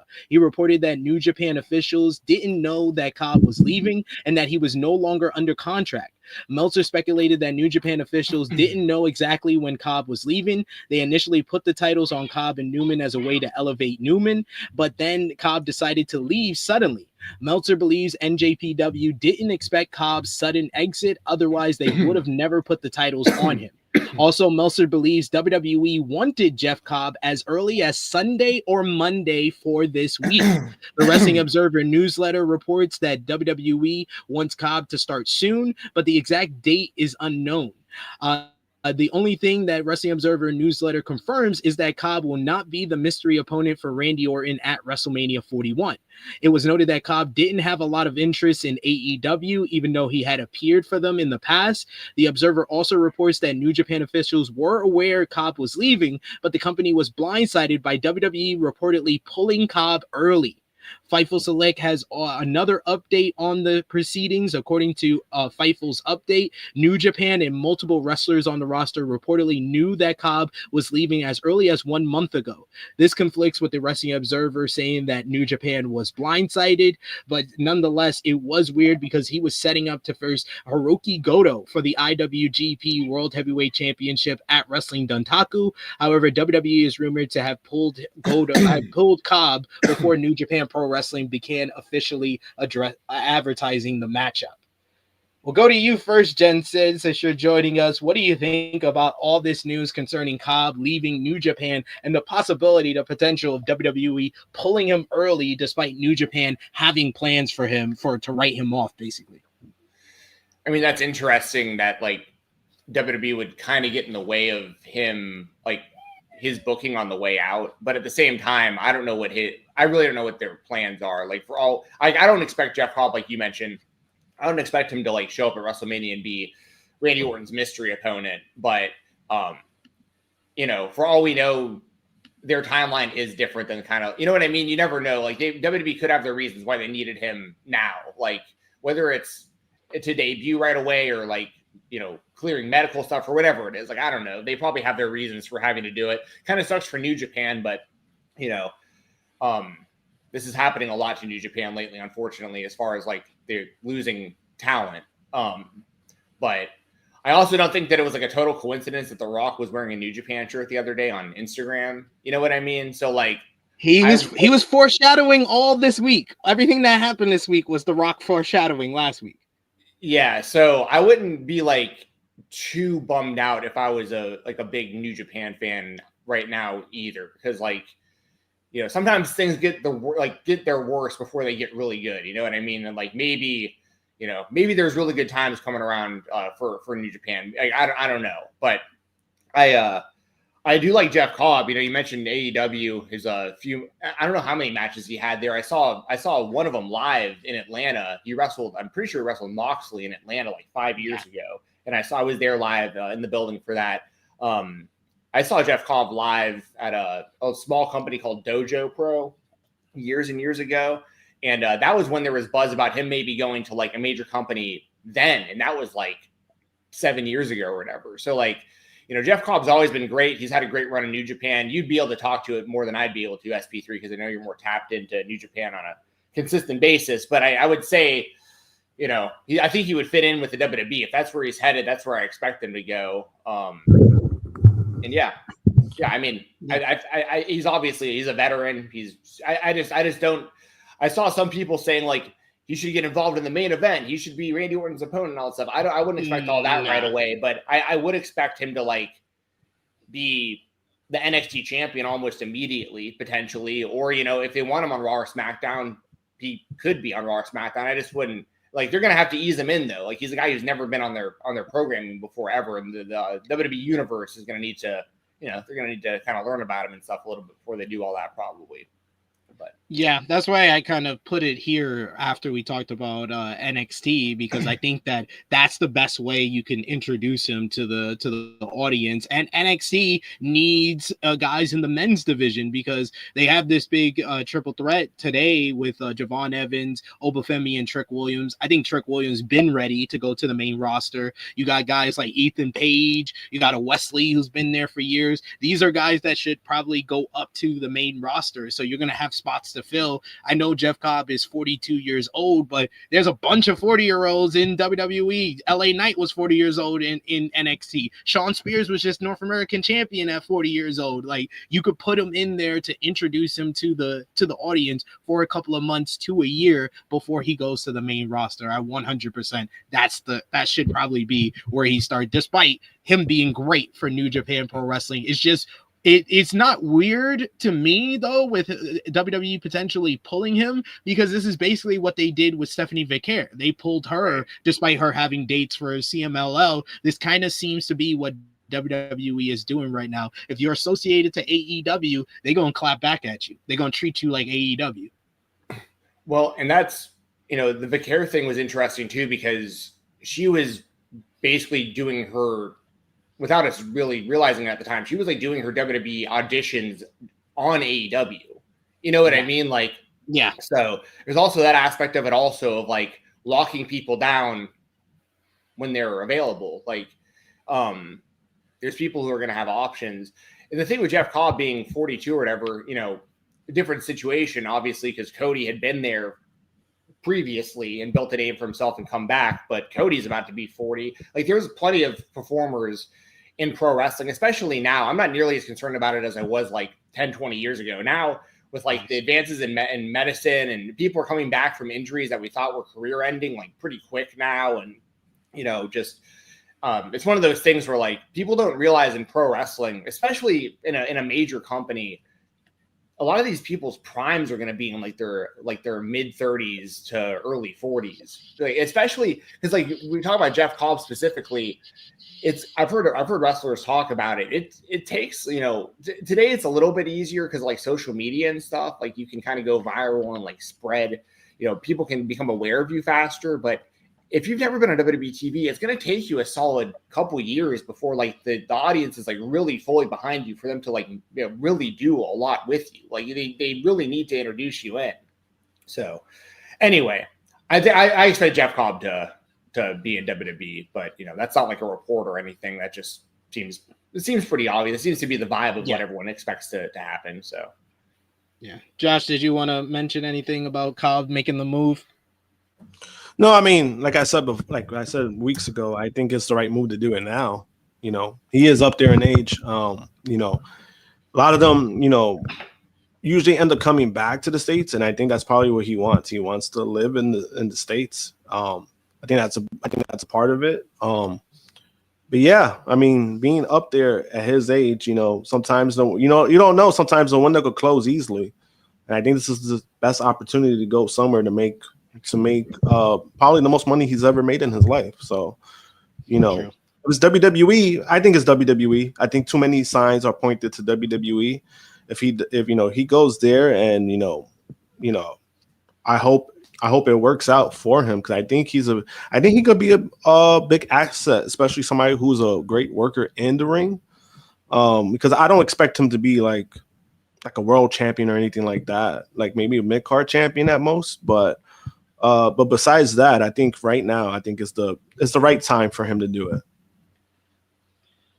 We got a super chat donation by Vala. Thank you so much, Vala, for the support. And thank you so much for shouting us out. He said, "Hey, it's my Degrassi dudes." You know the deal. The vibes is still here. Yes. But still pretty often we get people in the chat on the spotlight that are like, "We want Degrassi dudes still." And I'm like, dude, so do I. It's just, we're both busy. It's tough to do it. But I still watch I have 2 TVs out here in my living room. Pluto TV? Yeah, Pluto TV. It's always running the Degrassi channel on the side TV. So I mean, yeah. I've always remembered that's what you used to always tell me. Oh, I finally caught seasons 13 and 14 because it was on Pluto. Yeah, the worst seasons in the history of television. Not even just Degrassi, just the worst in the history of television. I know we've had our debates about 13 versus 14. I still stand by season 14 as the worst series in the history of television for any television. In retrospect, because I think I rewatched it like earlier this year or late last year. You're probably right. Finish up with WWE very quickly. WWE Evolved. The show featured Callie Armstrong defeating Chanel Monroe, Kendall Gray, and Brendan Reese in a solid 4-way main event. Aura Mensa picked up a win over Javier Bernal. Harlem Lewis picked up a win over Trill London, while Gallus defeated Cappuccino Jones, Jack Cartwheel, and Jordan Oasis. But now we got to go over to the land of All Elite, to the converse of Tony Khan, as AEW had a big week from last Saturday onto this week. Saturday's Collision last Saturday had featured Jamie Hayter defeating Billy Starks in a very good opener to advance in the Owen Hart Cup women's semifinals. Later, you had Athena beat Harley Cameron to also qualify to the Owen Hart Foundation women's semifinals. FTR cut a promo explaining their actions at AEW Dynasty, saying that they turned on Cope because he was selfish and didn't care about their careers. Cash Wheeler said that he really wished Dax Harwood was wrong, but he wasn't, and Cope proved him right. So that's why they betrayed him. This led to them calling out Tony Schiavone for his comments about Dax's daughter being disappointed in him. FTR tried to spike power driver Schiavone until Nigel McGuinness made the save. Before FTR could attack Nigel, though, Daniel Garcia came out to pull them away, but he got pushed down until Dax and Axe helped him up. This led to 2.0 challenging FTR to a matchup later in the show, and they completely got destroyed as Daddy Magic and Matt Menard went down in a bloody attack. Post-match, Garcia tried to make the save for 2.0, but unfortunately, he received the spike power driver for his troubles. Finally, the Paragon made the save to run off FTR. Kevin Knight picked up a win over AR Fox in a solid matchup, while Konosuke Takeshita defeated Brody King in an excellent encounter to advance in the Owen Hart men's tournament. Then we had AEW Dynamite Spring Breakthru this past Wednesday. It did 624,000 viewers. Last Saturday's Collision did its best number for this year of 455,000 viewers. But Dynamite Spring Breakthru was probably one of the best Dynamites ever. kicking off with Mercedes Moné defeating Athena in a tremendous opener to advance in the Owen Hart Foundation tournament. She goes to the finals at AEW Double or Nothing coming up on May 25th. The Death Riders attacked Hook to take him out of the main event. So the Ops recruited Powerhouse Hobbs to beat John Moxley, Claudio Castagnoli, and Wheeler Yuta in a fun main event to win the AEW World Trios Championships, with Joe choking out the AEW World Champion. The bout included Willow Nightingale returning to take out Marina Shafir, and Swerve Strickland taking out the Young Bucks, who tried to interfere as well. Post-match, you had the babyface locker room came out to celebrate with the Ops as we had the big celebration to close the show. Josh Alexander made his AEW debut as the wild card in the Owen Hart Cup men's tournament as he lost to Hangman Adam Page in a banger. Hangman advanced to the Owen Hart Cup men's semifinals to face Kyle Fletcher. So Fletcher and Don Callis came out to confront Page and get into a brawl until Don Callis whispered to Alexander, which led to the Walking Weapon attacking and powerbombing Page before Fletcher delivered a brainbuster to Hangman. So Josh Alexander is the newest member of the Don Callis family. The Hurt Syndicate beat Gates of Agony to retain the AEW World Tag Team Championships. Post-match, MJF came out to once again try to convince them to let him into the group. This time, he offered them some ladies of the night and even his watch to Shelton Benjamin, who still gave him a thumbs down thanks to Bobby Lashley in a funny segment. But the talk of the town is a lot of it concerning this past Wednesday is about Will Ospreay defeating Konosuke Takeshita in an absolutely incredible, breathtaking, and superb encounter that might be among the best Dynamite matches ever. To advance in the Owen Hart Foundation men's tournament, he goes to the finals at Double or Nothing on May 25th in Glendale, Arizona. Jensen, what did you think about Spring BreakThru? Quick thoughts, and of course, on the big two matches of Mercedes and Athena and Ospreay and Takeshita. Mercedes Athena has been a long time in the making, and I would imagine we'll see more matches between those two. Like, they still left like more meat on the bone for like more, which I'm looking forward to.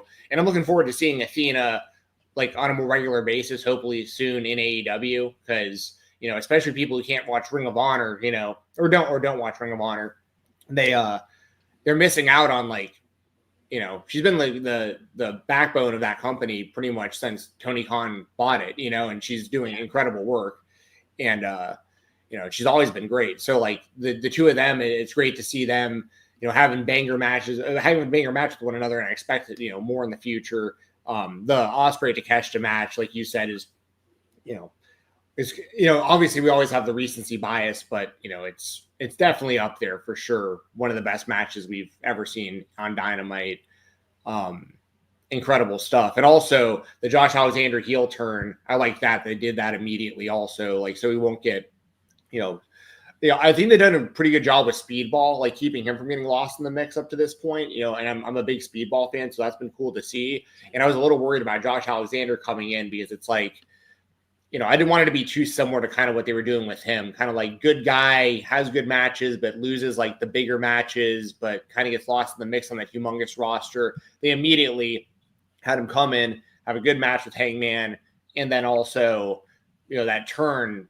I just think it was really smart to do it all right away. And I think he fits in well with the Don Callis family and like that whole story and stuff. Because I'd also heard people pitching the idea of having him join the Death Riders potentially. Like if Pac was going to be hurt, like he'd be another guy who would be good for that group potentially. So it was a lot. He should have been John Moxley's clone. He should have done twin magic with Moxley since they're both bald-headed white men. Yes, and nobody would have noticed the difference for sure. I mean, I guess they kind of got us back in the day with like Eric and Kurt Angle, remember, and like they stuff like that. But now they do it in New Japan with Yota Tsuji and his twin. Oh, there you go. So I think that it was that was all smart, and I like that Alexander's part of AEW. Good for him. Very talented guy. So And then I feel like there was something else about Dynamite I was going to mention as well. Oh yeah, the MJF stuff. Yeah, I was gonna say your boy MJF, of course. Yeah, listen, I love MJF. Like I don't know why this isn't me. Like I'm not. For those of you who aren't familiar with any of like my stuff, I'm not. I love AEW. I love AEW. I love WWE. I love the Indies, especially in GCW and stuff. So like, I'm not like hating on Tony Khan or AEW when I critique the company. I'm just simply just giving an opinion because being asked an opinion. I would say like that story to me is very strange for a lot of reasons because for one, I don't like, it's just weird to me to have like MJF's the longest reigning AEW world champion that they've ever had. And they did such a good job of building him as like a homegrown pillar of the company. And he's so much at his best as just our scumbag happy, like he does it for us because we're all in on it. Like, no, like when he's like disgusting, when he is like an irredeemable asshole, like that is the best MJF in my opinion. And it scares me when they start teetering this babyface MJF type tweener thing because it backfired massively with the Adam Cole Devil stuff. And that wasn't even that long ago. And like, that's true. And so that kind of stuff just kind of scares me and also it's confusing because the Hurt Syndicate are heels that get babyface reactions that are rejecting a heel from their heel group. So it's making the heel MJF come across as a babyface, but the Hurt Business is actually getting babyface reactions by rejecting MJF. So it's all like the whole dynamic just doesn't make any sense at all, really, when you think about it like that. But yeah. I like everyone involved though. Like I think Shelton's doing like the best work of his career right now. Bobby Lashley, like I'd much rather see him doing this than what he was doing in the WWE because I think he was going to get lost in that mix over there. MVP has always been the man, and I love the Hurt Syndicate as a group, and I love MJF. Like I love everybody involved in this. I don't love the idea of MJF constantly begging to get into the Hurt Syndicate when it's like, dude, you've already been the longest running AEW world champion. Like why are you begging to get in this group so bad? Like just do your own thing. And if this winds up leading to Wardlow coming back and helping MJF, I'm going to lose my mind. Like that is not what I want to see at all. And I feel like that's what's going to wind up happening. I think it's probably closer that MJF reunites with FTR. That's what I've been hearing. And Wardlow. They've both been mentioning Pinnacle. I don't want Wardlow in it. But he was in the Pinnacle too. I know, but I don't want him in it. I know nobody does, but it's not even Wardlow's fault. It's been the booking of him. Start. No one. It's like you can't make fetch happen with Wardlow. It's too like it's not going to happen. Jimmy McAree made a good reference. He said he saw it online, but I'll give him credit. He said that it's like MJF is a guy that's already beaten the game, and now he's trying to do all the side missions. Yeah, that's a great analogy. Who said that in the chat? No, it was Jimmy McAree. Said it like during the show during our review yesterday. He said, okay, so, nice. Yeah. Well, shout out Jimmy. Yeah, smart guy. I couldn't agree more with that. That's a perfect analogy. It is. When I heard it, I was like, yeah, that's actually what this does feel like. I like it because I think MJF is good at it. I like Bobby Lashley's whole reaction to MJF, and it gives Bobby Lashley credit because he actually watched the product, because MJF hasn't done anything while he's been in the company. It's just MJF's reputation from prior to Bobby Lashley and the Hurt Syndicate coming into the company that is making him stop everybody from letting him in. And Shelton Benjamin, yeah, he was hilarious in that segment, and MVP's facial expressions were great as well. So I like it's entertaining, the story, but I do agree, yes, MJF should be doing something more important, or we should at least get to the point of what this is. What I kind of want to see happen next is like the next time we see the Hurt Syndicate, they're just furious because like MJF's gonna like rolls up on him and he's like, oh, so how was last week with the women and the gifts and blah blah blah, and they're just like pissed off, like, yeah, our wives wind up seeing that. Like, you know what I mean? Like, you know what I mean? Like, and like it totally winds up backfiring on them. That would be great. That would actually be great. Josh, you were on here watching the show live, but any quick thoughts on this week's Dynamite Spring Breakthru? No, it was one of the best Dynamites I've seen in a while. arguably one of the best Dynamites ever. When I watched, I was like, holy shit! Like, I felt like there wasn't a bad match that night. Like, I felt it, I like the fact when they kind of stack up the cards. I like the formula of stacking up the cards, focusing on the wrestling, having like maybe like 1 or 2 segments. I don't think that hurts at times. I think if you constantly do that, that's where it hurts it. But if you do like a formula like this, where you're getting like a special show, obviously it was a special show, not only because it was Spring Break, but because they officially passed WCW, and that's why it was stacked up the way it was. Show was great overall. I also liked the venue. The venue was nice. Yeah, that the venue they did it at, and the visual of it. The hard cam was from the stage. I thought it was overall great. Yeah, really strong show. One of the, like you said, I said it to Jimmy. I was like, it's a top 5 Dynamite for me. Just how it, even with I didn't like the decision at first of the Death Riders main eventing again, because Death Riders in the main event, not good. But them losing and it having a point and it affecting them to the point that we would see on Collision, which we're about to talk about. I like that. I like the way it ended in that way. Yeah, and I also wanted to add too that it also felt great because last year's WrestleMania season, WWE was taking shots at AEW, and I don't think the AEW handled it very well in response. Not at all. This year, complete 360. They didn't even like respond to that noise at all. That's what you need. That's what you need. This is the right show for the right time for the right week for AEW to have. Like that's what made this show even better. That's why it is a top 5 Dynamite, because it was basically them responding by being them, not responding actually. Yeah, it's great. I really enjoyed it. And then even like you said, like the main event, I did have like I was like, I was skeptical about it, but I like the fact that they had Powerhouse Hobbs fill in for Hook. I like that idea, and then them winning felt like probably the most important. It kind of felt like the trios titles has been, because everyone was happy about it. They had the baby faces come out to celebrate with them. Like it made it feel important. Like it, and that was cool to see. Yeah, that's a great point. I agree with you, Josh. I think that the trios titles have been, for lack of a better word, I mean, pretty worthless, right? Let's just keep it real. Like they've been worthless titles.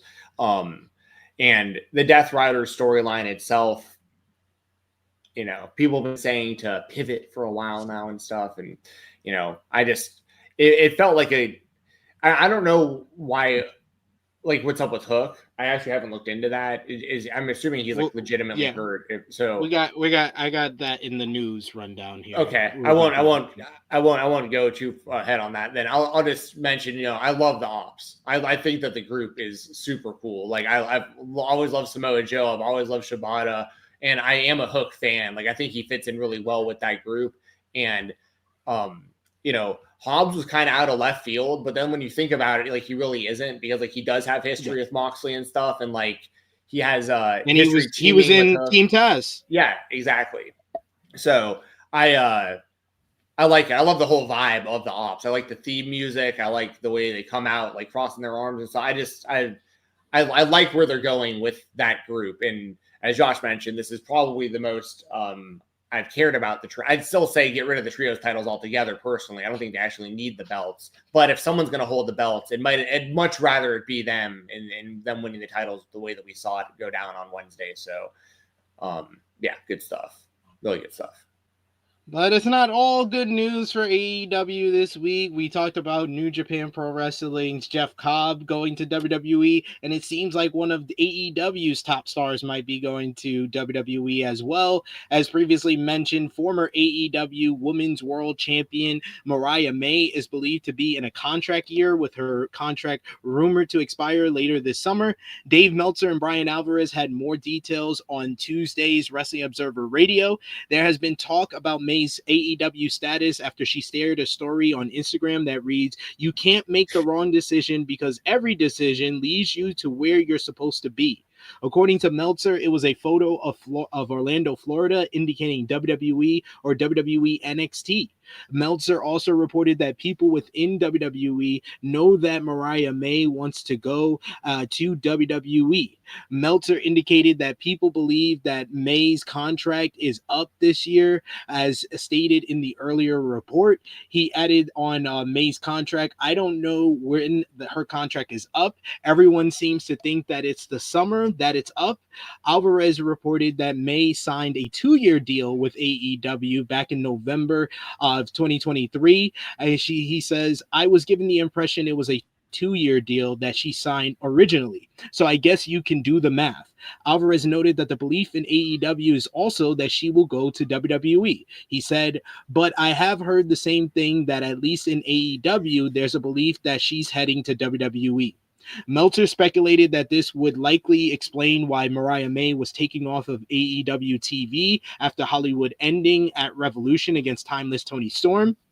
Meltzer speculated that while AEW could likely offer more money to Mariah May than WWE has a more intoxicating stage, and the allure of WWE is more enticing to wrestlers despite potentially receiving bigger money deals from AEW, citing Stephanie Vaquer, who signed with WWE last year. During a recent interview, Vaquer revealed that AEW gave her a better financial offer. She accepted an offer from WWE because going to WWE was always her dream as a wrestler. PW Insider had released a report as well on Mariah May, saying that she has significant time left on her current AEW contract and it's unlikely she will be joining WWE imminently.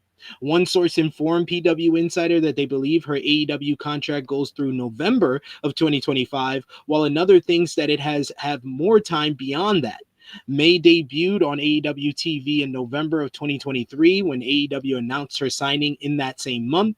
She, of course, won the AEW Women's World Championship at All In 2024. May later revealed in an interview that she had signed before All In 2023. Alvarez reported that it's a 2-year deal, so you can make of that of what you will. PW Insider also notes that while there was rumors making the rounds that days after Mariah May and Toni Storm's Hollywood ending that May requested her release from AEW, however, PW Insider was never able to confirm that rumor's accuracy, and she was not granted any type of release. Additionally, PW Insider reports that WWE sources are playing coy regarding their interest in May, and that because she is currently signed to another promotion, while sources close to her believe WWE is our ultimate goal, and some in AEW expect her to go there. Fightful indicates that May is strategically maximizing her leverage for negotiations. AEW reportedly hopes to retain her, though she hasn't been at shows since Revolution. While Jeff Cobb was on the internal roster for WWE page without a contract, May still has several months on her AEW deal. Short length of her AEW contract surprised a lot of people within AEW, though. Neither May nor her management has commented on the situation, though the Wrestling Observer newsletter then reported on Thursday that Mariah May apparently made it clear at the time of her trilogy matchup with Toni Storm at Revolution that she was not signing a new AEW deal.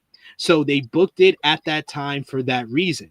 There has reportedly been talk in WWE regarding Mariah May coming in, with it being known by key people in WWE that the belief is she wants to come in as well.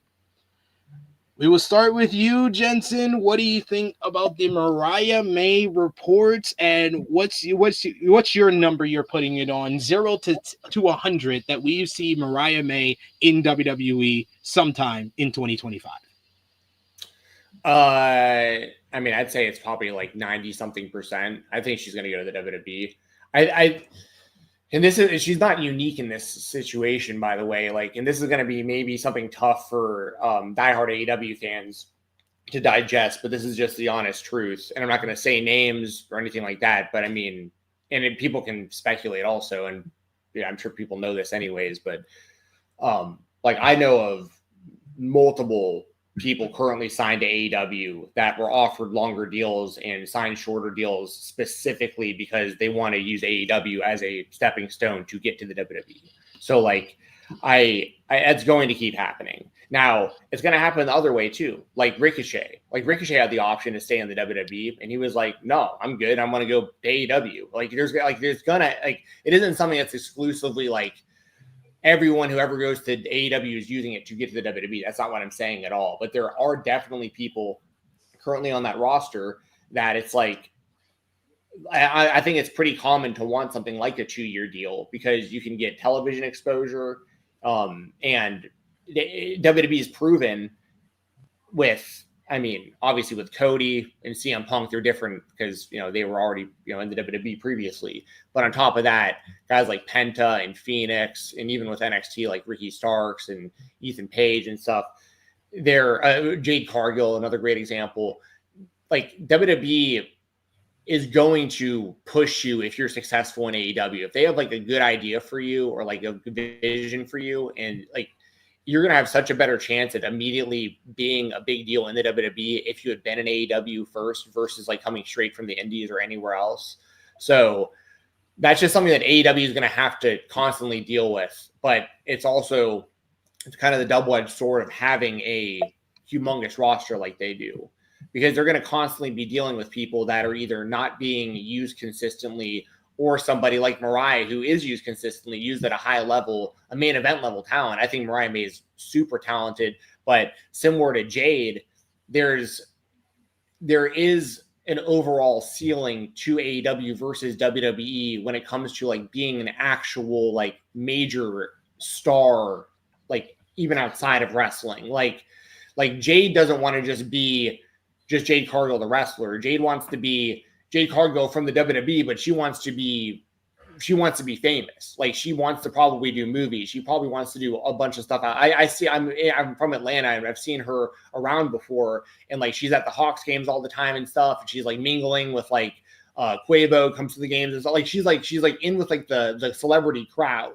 And like, I think that she wants to be bigger than just wrestling. And I think that Mariah is probably the same type of way. Like, she's incredibly marketable, and in AEW, like, she can have a good career there. There's nothing wrong with that at all. Like, for some people, for something like Will Ospreay at the moment, like, that's what he wants. It seems like he had the option for multiple companies. What Will Ospreay wants right now is to have banger matches in a company that he loves against people he loves being around and stuff. And he's putting together a resume of matches that are absolutely incredible. And I love it as a wrestling fan.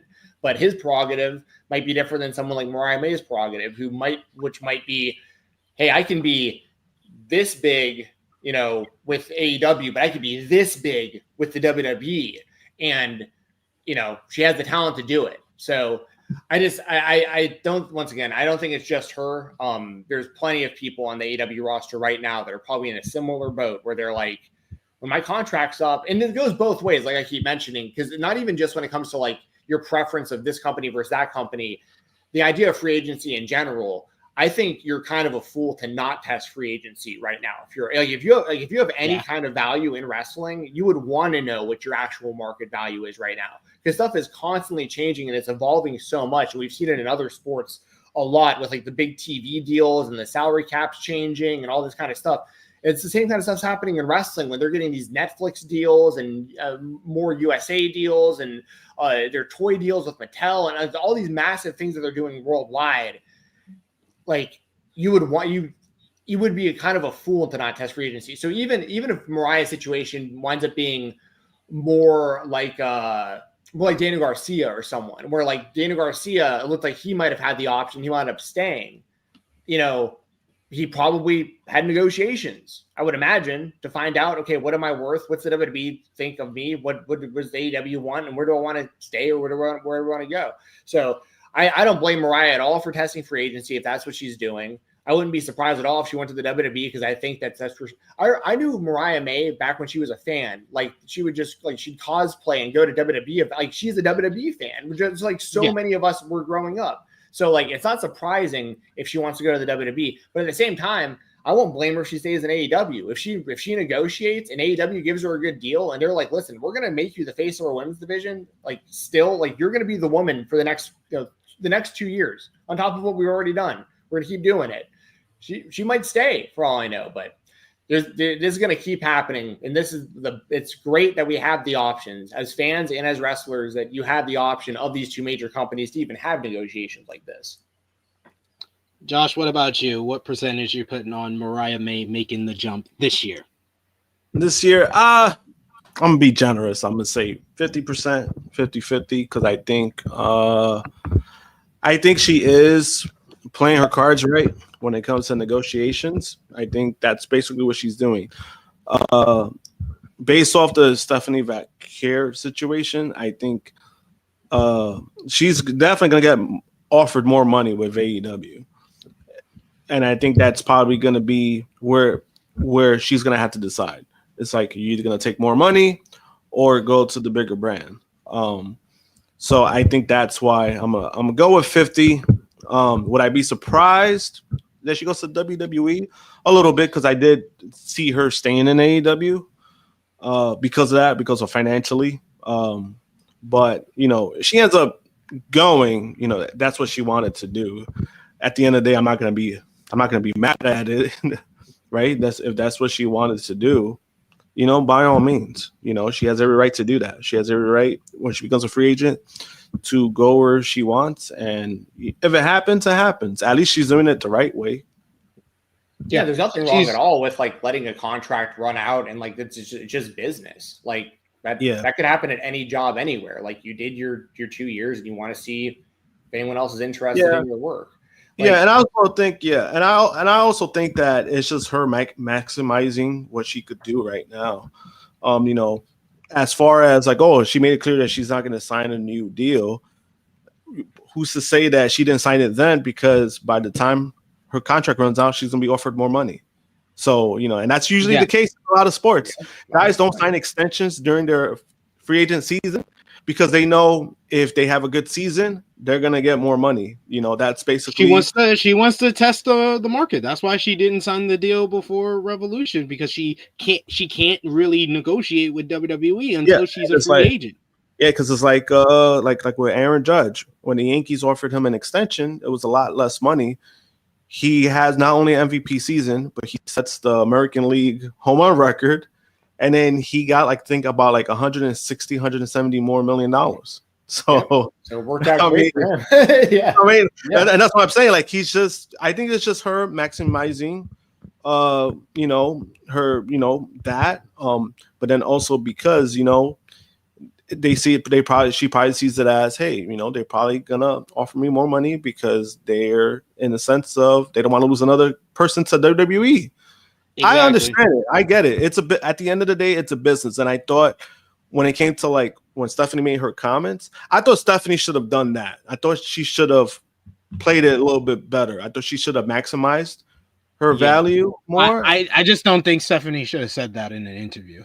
Yeah, and I really wish she wouldn't have, because that made me. I think that it's either dumb to do that, to take less money because it's your dream. Well, wake the fuck up, because this is the wrestling business. This is not the wrestling dream. This is the wrestling business. So you should take as much money as possible, because please guarantee, if you would have been on AEW television for a 2-year deal, they would have paid you more money by the time your deal expired.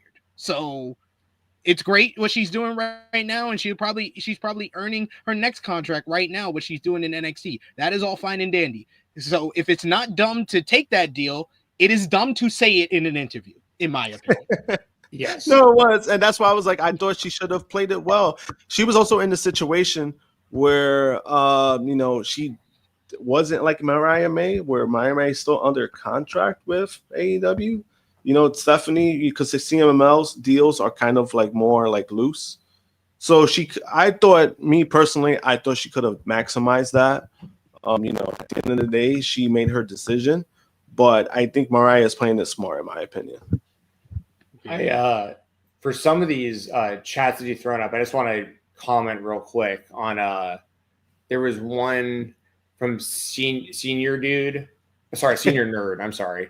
It says, remember MJF grew up as a huge WWE fan. He even had WWE themed bar mitzvah and did tease the bidding war 2024 only to resign with AEW. Just saying. I did think about that as well. Well, I shouldn't say the difference because Mariah May is young as well, but like just keep in mind with MJF, he's still in like his mid-20s. Like that's like he's going to the WWE. Like he is. You know, it's yeah. I mean, so and in his situation, I think he was really smart. Even though I haven't loved all of the booking of MJF since then, unfortunately. Like I liked his title run for the most part, but I didn't like the stuff with Adam Cole, and that's a whole other conversation. Yeah, a lot of us did. but for MJF, he got paid a ton of money. So it's like, dude, you got what you wanted. You got the bag, and with the bag comes the extension. It is what it is. That's business. Yeah. So, however they book him during that time, like he has to. You got to go play ball. Like you're getting paid the money to go do whatever they tell you to do at this point. So, but I think MJF's kind of not a great example because I do think he's going to wind up in the WWE still in his prime, even before he even hits his prime. WWE don't push anybody until they're 35 anyway. Right. And then there was one more about the talent leaving from watching stuff. About AEW keeps building talent like Ricky, Jade, Mariah. They end up leaving.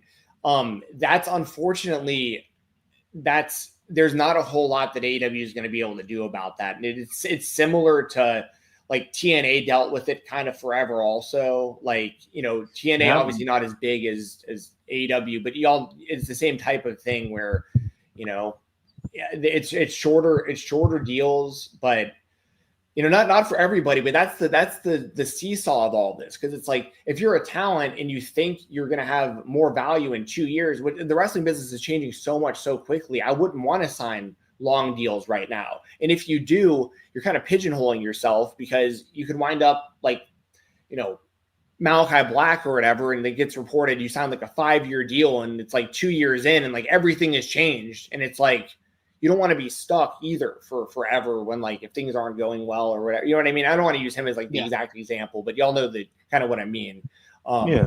So, but it's just one of those things where like it's all a seesaw of business, and Tony Khan can't just like halt business and just can't not push stars because he's afraid that they're going to leave, because it's more likely they're going to stay if they're treated well too. So like it's all balanced. Yeah, and and that was an example I was going to say, because I know people bring up Ricky Starks, but Ricky Starks' situation was different. It wasn't, they didn't end on good terms. So yes, each situation is different.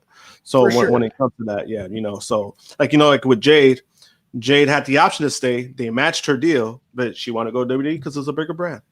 Yeah, and there's nothing wrong with that. It's all whoever, what people's prerogatives are. And I think that with Ricky, and I saw Sean tweet about this other day, and I agreed. I think Ricky's a good example of wrestlers really need to start working like clauses into their contract that include, if I'm not used within a certain amount of time, I can walk. But that goes both ways too. Like you can't just refuse bookings. You can't go to wrestler A and be like, hey, we want you to do this or this. And you're just like, no, I'm not going to the show. I'm not doing that. And you can't freeze yourself out that they can keep you on your deal if that's the case. But I would say that, Ricky is not even a unique example either, because there are other people on AEW's roster that are like just sitting around for like months, if not years at a time.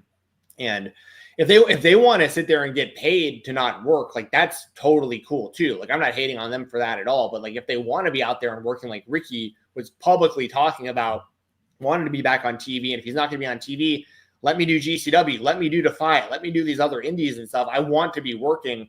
If that's the case, and you're not refusing booking plans from Tony, you should be able to leave, in my opinion. So I agree with that. Yeah. So. I would put Mariah May, I'm going to put it at 60%.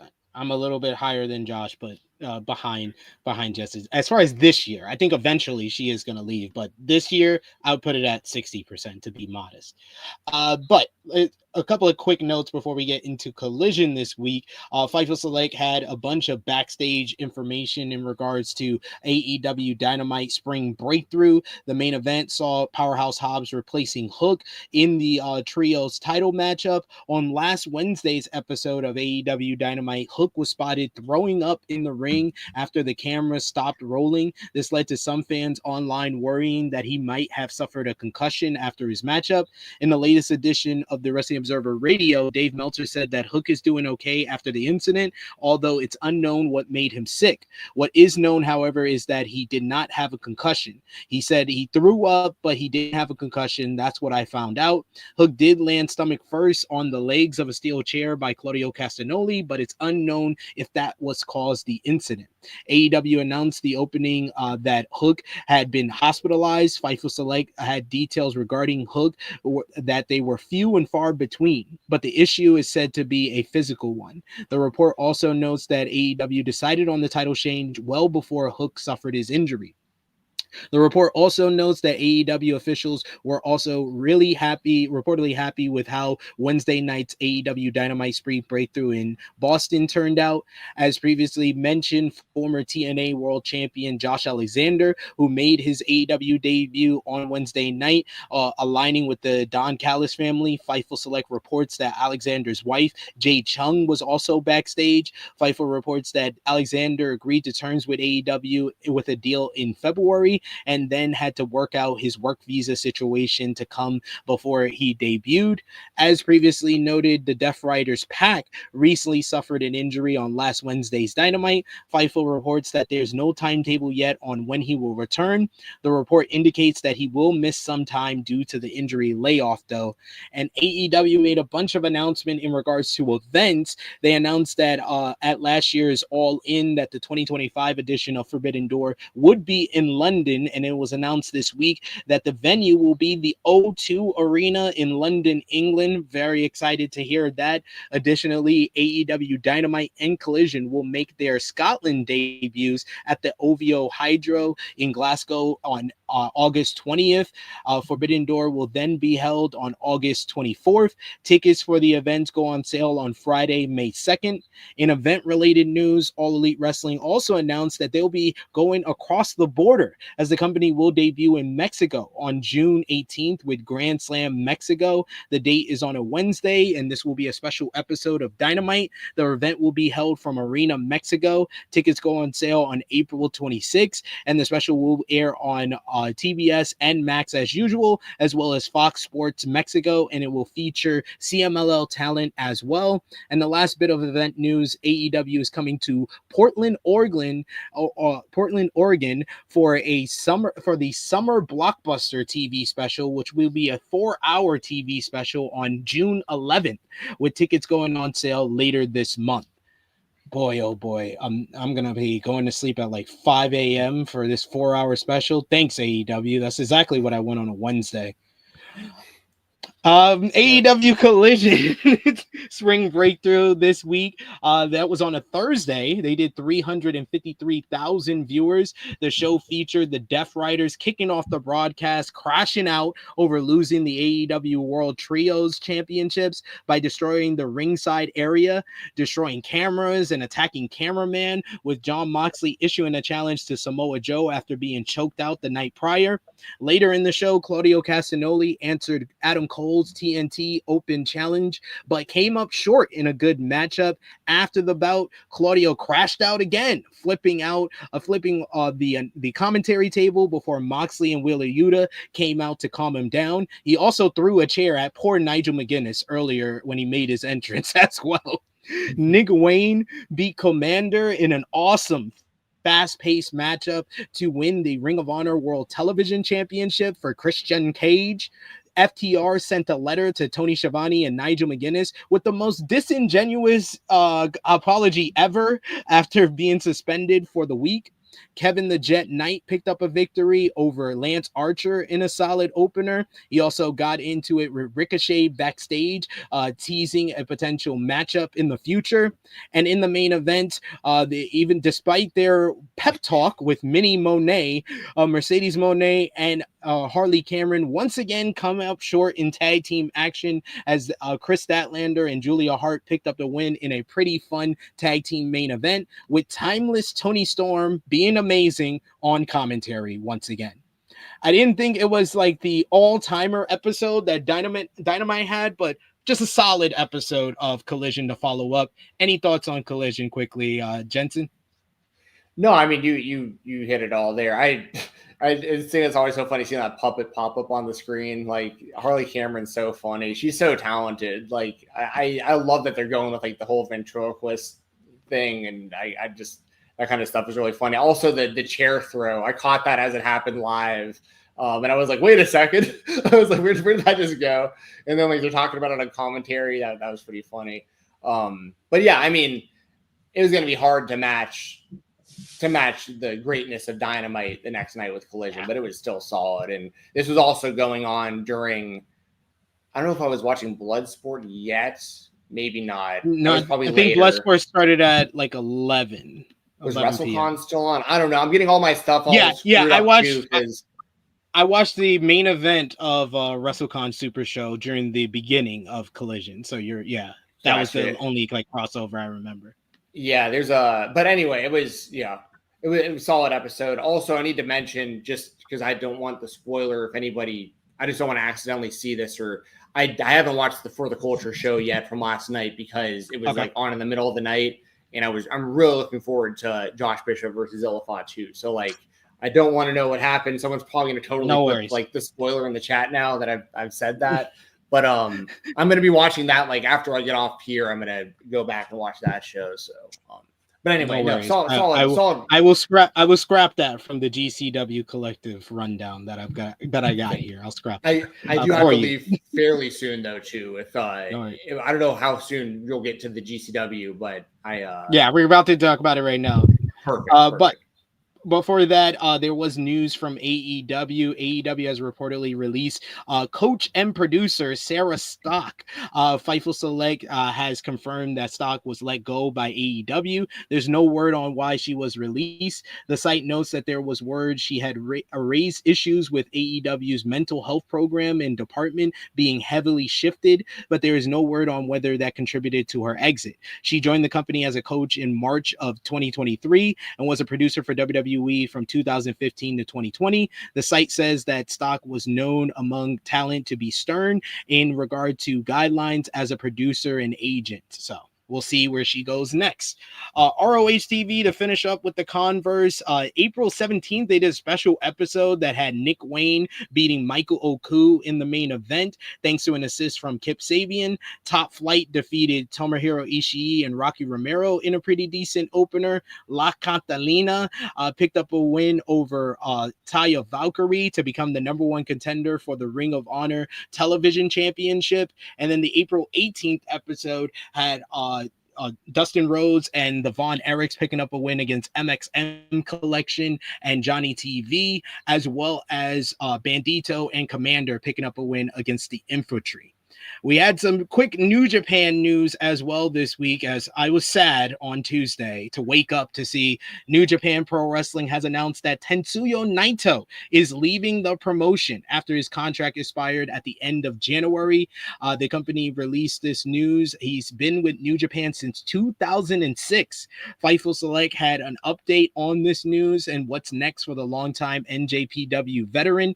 Naito is said to be exploring his options at the moment.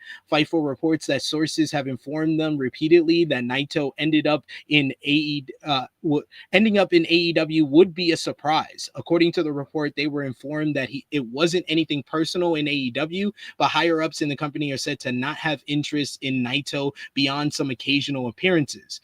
The 42-year-old Naito has dealt with multiple injuries in recent years. Tokyo Sports reported that last December that Naito underwent his 4th eye surgery. Fightful Select also had an update on Naito later in the week. Sources in New Japan Pro Wrestling informed Fightful that they believe Naito could still make occasional appearances for the promotion in the future. However, it's noted that those appearances will come down to money. Sources familiar with Naito also believe that the wrestler will try his hand at Pro Wrestling Noah. As previously noted, it would be a surprise if Naito was offered any type of deal from AEW.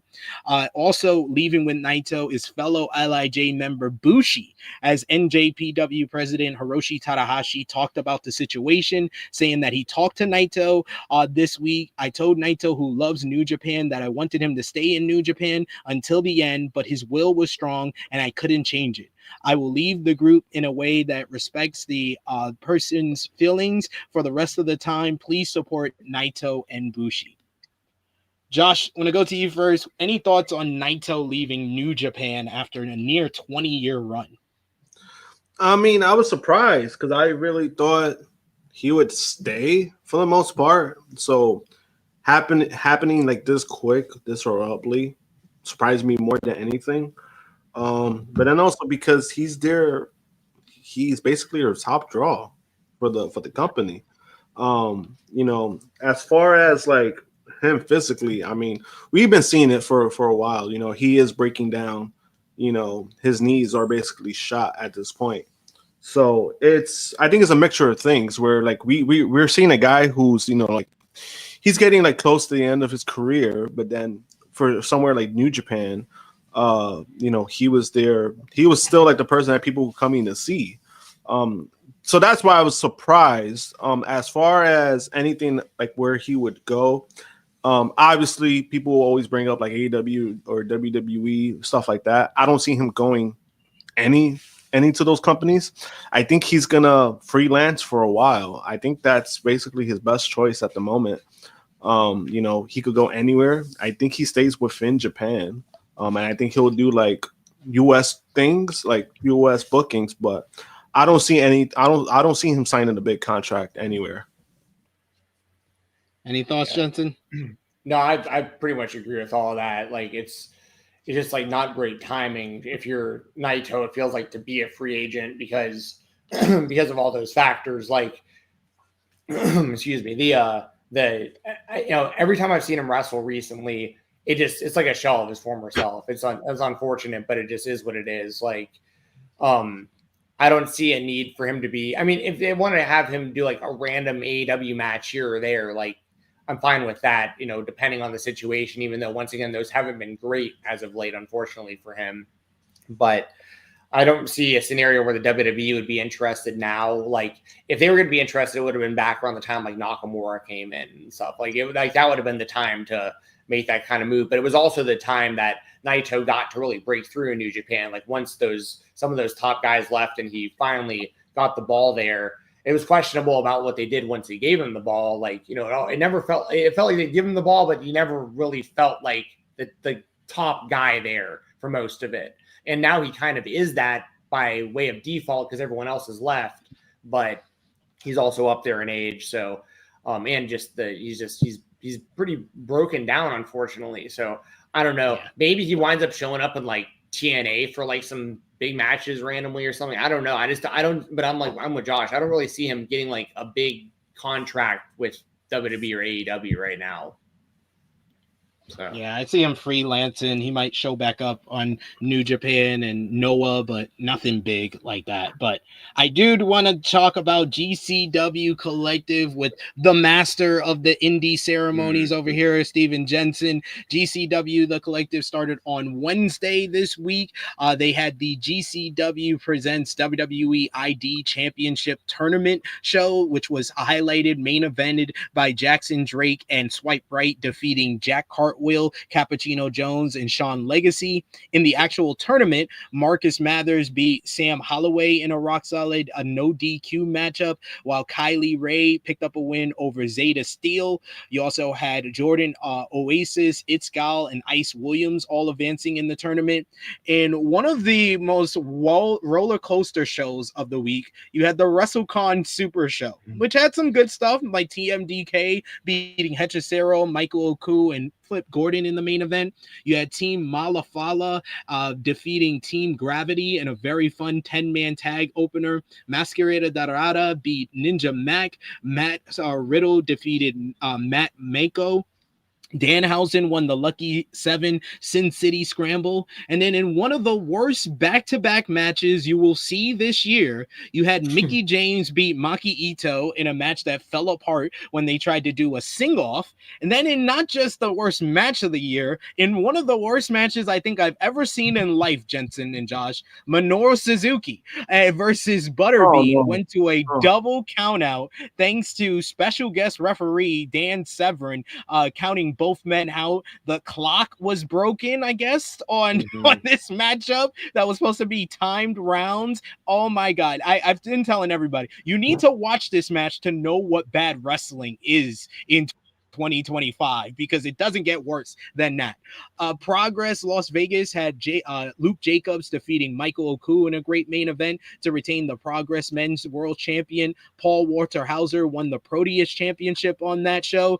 You also had DDT goes Las Vegas, which had one of the best matches of the collective, with Konosuke Takeshita defeating Mao in a straight up banger of a main event. Yoshihiko proved that Minoru Suzuki still got it in a fun matchup as well. You had Josh Barnett's Bloodsport 13, which had Gabe Kidd beating Josh Barnett in a physically intense main event. Zack Sabre Jr. defeated Jonathan Gresham in a brilliant bout. Also, Natty Neidhart was presented like a superstar as she defeated Miyo Yamashita in a very good fight. Post-match, she got into a brawl with Yamashita before getting into a confrontation with Kenzie Page to set up her NWA Crockett Cup matchup. And then last night, you had Joey Janela Spring Break 9, which featured Sabu defeating Joey Janela in an absolutely wild and bizarre no rope and broad wire matchup that featured Bill Alfonso, the Koger brothers, and Sandman interfering. Post-match, Janela gave Sabu his Hall of Fame award. Gabe Kidd beat Mance Warner in a violent, bloody super fight. Megan Fain defeated Bozilla in a banger. Jordan Oliver made his return to team up with Alec Price to win the GCW World Tag Team Championships against Violence is Forever. Masha Slamovich beat Suzu Suzuki to retain the JCW World Championship. The Wagner family picked up a win over Los Desperados in a fun Lucha Libre Trios matchup. Zack Sabre Jr. beat one called Manders, and Atticus Koger defeated Fiego del Sol in an awesome mass versus career matchup, with Fiego unmasking and then taking off his boots to seemingly retire. So specifically, Joey Janela Spring Break and Bloodsport 13, what's been your overall thoughts on the collective? What's been the best matches you've seen, and what's been the best shows you've seen so far? And of course, I want to hear your thoughts on Butterbean versus Suzuki. Yeah, there's a lot to unpack with all of this. I'm definitely going to miss some stuff. The Butterbean and Suzuki thing was, I mean, that was so just bizarre to watch. And I was watching it with my brother, who is a boxing trainer and is familiar with all these guys too, which is just, I was like hyping him up. I didn't tell him what the match was. I was like, oh, you got to watch this one. And he was at my place. And, first Dan Severn comes out and he's like, man, Dan Severn's still like pretty good for a guy that old, like good for him. And then Suzuki comes out and my brother's like, oh, nice, murder grandpa. Okay. And then I was like, oh, you're not going to believe who he's fighting though. And then Butterbean starts making the walk and my brother's just like, oh no, are you kidding me? And so like, it was just funny seeing the reaction. And then like what they should have done for this match, fight, whatever you want to call it, is there shouldn't have been rounds, and they should have done from the start what they did from like the third round or whatever it was, where Butterbean just comes in and just starts doing body shots until Suzuki like goes into the corner. Then Suzuki should just like hit him. It should have been like 2 minutes long, them just swinging for the fences and just one of the two falling down, or then double knockout, or they fly out of the ring or something. But this would have actually come across not that bad had it literally been like just 2 minutes, instead of them trying to drag it out round after round. And they couldn't hear the bell, and the referee was like trying to break them up to like stop the rounds, and like that wasn't happening.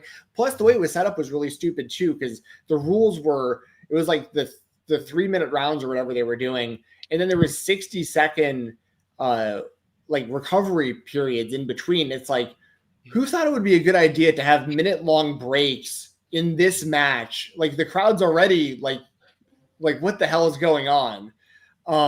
So that was a bizarre scene, and I'm just kind of glad it ended like without anyone getting seriously hurt. Like Butterbean is like stumbling around out there, and listen, I got mad respect for Butterbean as far as like, he went through like the DDP recovery and stuff recently. Like he's really like, there's a lot to respect about the fact that he's even out there making the walk and like having any kind of match. Like there's something respectable about that. but like somebody should have stepped in who cares about him and been like, this isn't a good idea. So it is what it is. Yeah. I agree. I agree. Yeah. Other stuff. You mentioned Paul Walter Hauser. I recently realized, so my favorite television show of all time is It's Always Sunny in Philadelphia. And I never realized that he's the Juggalo kid in the high school. Like when they're making like the Lethal Weapons 5 movie or whatever. And anyway, this was like 15 years ago or whatever it was. And like I didn't recognize, I was rewatching some old episodes recently. I was like, is that Paul Walter Hauser? Because I didn't know him until he got into wrestling. And then I found out he was like this big actor and stuff. But I got a lot of respect for him as well. Like he actually has solid matches and like he really cares about the wrestling business and he's been involved with all these other companies and stuff. So I want to give him a shout out too. Paul Walter Hauser seems like a cool dude. And also in the Always Sunny universe. So that's I love that. What else was big? I mean, there's obviously the GCW stuff, which I can talk about quite a bit. What other I don't want to miss anything. What was your favorite show so far in the collective? I don't know. They're all really different. Oh, you know what? So I'm glad you reminded me of this. I did like a lot of the WrestleCon show up until like the sing along. Like once that happened, it all just kind of went downhill from there. But Matt Riddle versus Matt Mako, that was a really good match. And Mako was on the spotlight with me and Jeremy a couple weeks ago, and he was talking about how he hadn't been booked for anything for the collective, but like, or for just WrestleMania week in Vegas, but he was willing to go and he wanted to get booked, and he wound up getting booked that night. He actually called out CM Punk for Bloodsport on my show, which I very much appreciated. But CM Punk did not answer the challenge, unfortunately, but he did wind up getting Riddle, which was kind of, yeah. But he wound up getting Riddle at WrestleCon, which is like kind of similar. You know what I mean? Kind of like MMA style. So anyway, I like that match a lot. And I talked to Matt after the match really briefly, and he told me he was okay. He got cut pretty bad in the match, but he said he was all good. So yeah, I really like that. Also, on the flip side of Suzuki versus Butterbean, Suzuki versus Yoshihiko was a banger. And that kind of speaks a lot to Butterbean as well, right? When a sex doll had a better match than you with Suzuki. The doll is infinitely better in the ring than Butterbean is. I mean, the doll had fairly technical armbar attempts and triangle attempts on Suzuki, and Suzuki have bloodied up Yoshihiko. And we all know, I mean, Cole Radrick's told me, he's had to wrestle Yoshihiko a few times. Cole Radrick's told me Yoshihiko is a stiff motherfucker. Like that dude goes out there and he does not, he lays it in. So I will say that match was actually really good. So and also Suzuki, I mean, he's out there. It's wild because like this is what WrestleMania weekend's all about. You see Suzuki wrestle or whatever you want to call it against Butterbean. You have the match with Yoshihiko, and then you have him versus Tremont, which is like a bloody, violent, I mean, so it's like you get such a wide variety of stuff. So I guess as far as the actual the actual GCW shows, Bloodsport, as you mentioned, that was a lot of fun to watch. They made Gabe Kidd look like $1 million out there, like the way that he wound up taking out Josh Barnett. And the two of them have a history with him training under Barnett for a long time. It was cool seeing Natty in another environment. You get so used to seeing her doing the same thing for decades on WWE TV. And I love that Kenzie Page was in the crowd because I'm a huge Kenzie Page fan. I think that she's the most valuable asset the NWA currently has.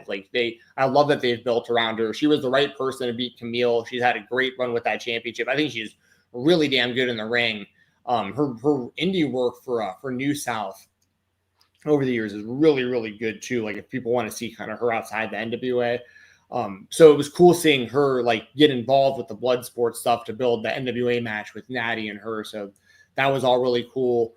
I mean, the Bloodsport events in general, I always enjoy because I'm a big MMA fan. So like, it's cool seeing like the UWFI work shoot style stuff. So that's always fun for me. As far as Spring Break last night. I mentioned Tremont and Suzuki. They beat the hell out of each other, so that met expectations. That's what I wanted to see out of that match.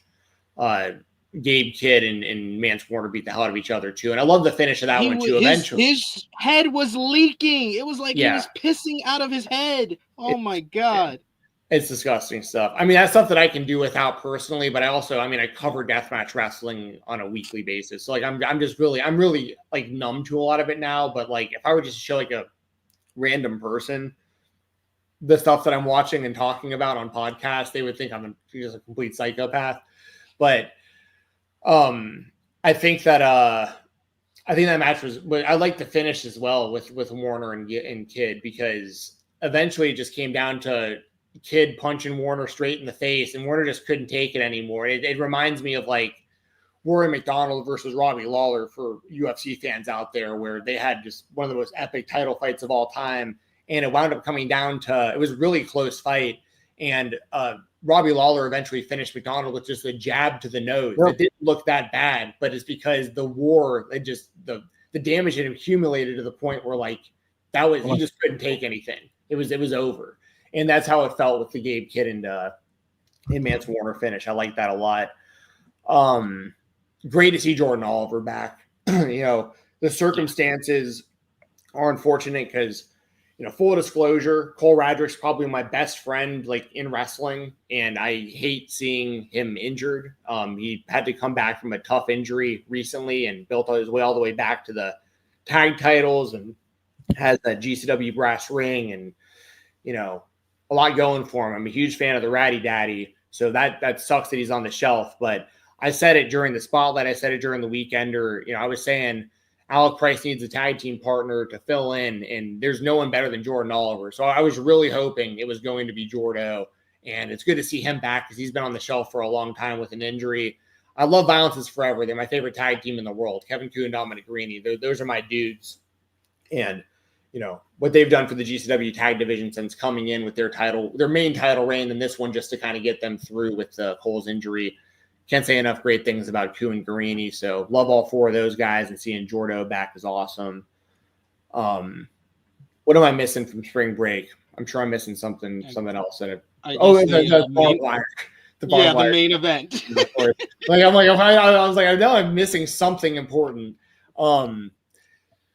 Man, I'm interested to hear from Joey Janela in upcoming weeks about what was all transpiring heading into this Sabu match, because I'm definitely gonna try to hit him up to come back on In the Weeds, because we had him on In the Weeds to promote the show, and we spent the hour with us, so I kind of want him to come back to talk about like what happened with the show, like what he was talking about at the end.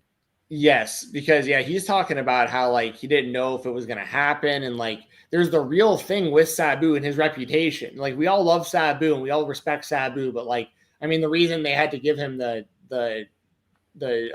award for the Hall of Fame now is because he no-showed the Hall of Fame last year. So like I think there was a real concern probably throughout the show of like, is this match actually happening or not? For Sabu's sake, I'm glad that it did. He went out there, he took some gnarly bumps out there.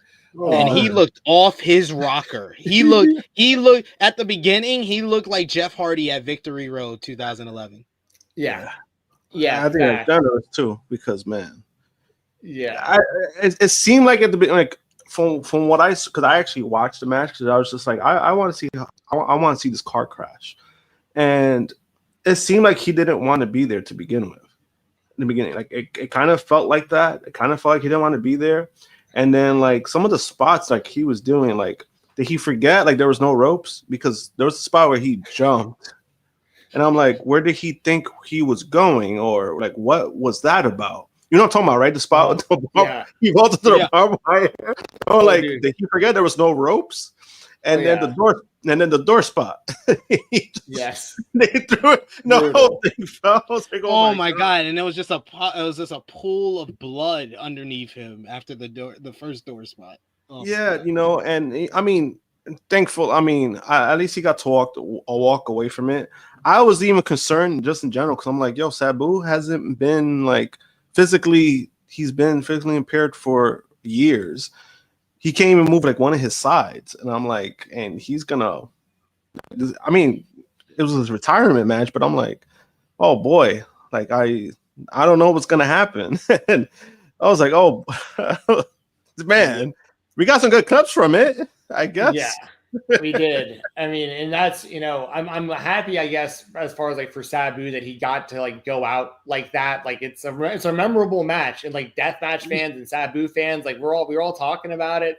And I'm happy for Joey, because Joe Janela he's the man when it comes to like, if you're working legends. Yeah, exactly. Yeah. Like he's the one that they're gonna put you in there with and rely on him to make you look better than you might actually be nowadays, you know? And so that was cool for Joey. It obviously meant a lot to him. So I'm glad for both guys it happened. Also, shout out to the Sandman, who I don't think he had any idea how to get to the ring. So no, he just kept giving people beer. That was hilarious. They ran through like the entire Enter Sandman song at least one time all the way through, and he was just walking around in the crowd. Like it was cool at first because it was like, oh, okay, I see what we're doing here. And then like it took forever for him to like appear in the crowd, and like the Kogar brothers are just in the ring. I actually caught a glimpse of, they were like showing Atticus. He's like holding Janela like by the head in the ring, and you can tell that they're thinking Sandman's going to be hitting the ring like within like a couple minutes, maybe like a minute or so. Like they think he's like, and I think at some point they just realized this is going to take way longer than we expected. And I just noticed in like the corner of like the screen, they didn't even focus on it. You just see Atticus take the bundle of skewers and just pop it in Janela's forehead. Yeah, it was completely like not even a spot in the match. It was just like he was bored and they were waiting for way too long. He's like, I got to do something. Just default to the unicorn skewers. I think this is great. It was very much like ECW 1998 coded. It was very much that. Well, that's exactly what they were going for. Like that's exactly that's like they wanted you to have that reaction to be like, dude, this is just like ECW back in the day. And it kind of is. It's just it's some of the same guys that are you know, but booking wise, even I know what you're saying, where it's like the lights go out and what's gonna happen, and but you know, it's cool. Like, you know, these are the kind of things I expect from these kind of matches and from GCW. You know, like I go into it with those expectations, and I thought it turned out pretty good. And to Josh's point, like it was funny because I do think Sabu just like forgot the situation a few times. Like there was multiple times where he like rested his arms like up on what would have been the top rope. He kept cutting himself like on like just because he was like, dude, those aren't rope. It's barbed wire. He's like leaning against it like it's a rope, and he's like realizing in real time like his arms are getting cut while he's leaning against barbed wire. It's like, dude, this is weird. But he was on a different planet. Yeah, he was on a different planet last night. So he made it. But yeah, I will tell everybody, go out of your way to watch the Spring Break show. That was a lot of fun. Bozilla and Bane was a banger. It lived up to the hype. Like you said, Manson, Gabe Kidd, that was great. And the Kogar versus Fuego match stole the show. That was the best. I forgot to mention that. And that one had probably the best build of any match on the show. Also, those guys have been going back and forth with Sam Stackhouse involved as well. Like they've bloodied these guys over the last few months, and Stackhouse and Fuego are close, like in real life, like they're good buddies and they train together and stuff and they team together. So I like that Stackhouse was involved in this match. And also I love the finish too, where like Stackhouse is trying to get the save, and Otis just brains him with a chair so he can't make the save there at the end after getting hit with the brain hemorrhage off the top. And the way Fuego sold that to the top of the trash can was perfect. I love that Fuego does like the OG Mysterio, like moonsault DDT and stuff like that too. Like I'm like Fuego got kind of like a unfair shake at AEW in a lot of ways. He was kind of just viewed as like a joke, and like, you know, Cody was Fuego too and all this stuff. And there's kind of like, he was just kind of like not taken seriously. But in GCW, he's been having really, really damn good performances. And I thought the match last night I'm glad you brought it up because I would have felt bad for not mentioning it. That was the best match on the show. And it had the best build for all the matches, and it totally delivered. And I was surprised by the finish for a few reasons. One, Atticus, obviously the WWE has eyes on him because he was in the ID tournament. Yeah. And Atticus reminds me of like back when the WWE signed Jon Moxley years and years ago, where he was known as like a deathmatch guy who cut good promos, but like no one really thought he'd be on WWE's radar. I was surprised when I was like, wait, Atticus is doing WWE ID tournament stuff? Like, yeah. Okay. So like whether he's getting signed or not, they're aware of him and they have him on their shows. So that's pretty big. So part of me is thinking, well, Atticus is probably going to lose to Fuego because it's GCW career versus Mask. This would be an easy way to write Atticus back off of GCW TV if he is potentially heading to the WWE or something like that. Because he's also wrapping up apparently with ICW NHB because at a recent show of theirs, he did this whole thing in the ring with Dana DeMonto, who runs the company. And he talked about like the 10 years he's been there and like how he's going to miss it and all this stuff. And it's like, it seems like he was wrapping up his main indies. So I'm thinking he's going to lose to Fuego. He ends up beating Fuego, which on one hand, I'm like, hell yeah, this is great. Like I didn't expect that as a wrestling fan. I love being, I'm unlike most wrestling fans. I love being wrong about wrestling. Like I love like stuff happening where I'm like, especially if it makes sense. And I'm like, oh, I didn't see that coming. Let's go. Like, I'm not like, oh, I booked it. And Fuego does not need a mask. This man is beautiful. Dude, that happens so often. It's so funny how often that happens. Like, I remember when that happened with like Weber Hatfield and like even like Sami Zayn and these guys. Like, these are like they're like totally normal and like good looking dudes who like have been covering their face. Andrade for all those years was covering up and but no, Fuego, the same type of thing. Very handsome dude. And the way that I viewed this as he lost his mask and then he left his boots in the ring. I think Fuego is dead and Fuego's retired, but he's going to rebrand and come back with like under like a different name, no mask, but with like everyone will know it's him, and he'll have the history of Fuego kind of behind him. But this is a good way to rebrand. And I think it's smart too. You're a good looking dude. You're going to be marketable. You're already great in the ring and you already have fans, but your exposure on national television up to this point, once again, was kind of seen as like a joke that you won't be seen that way. If you look different and you have I think this is smart for him to do.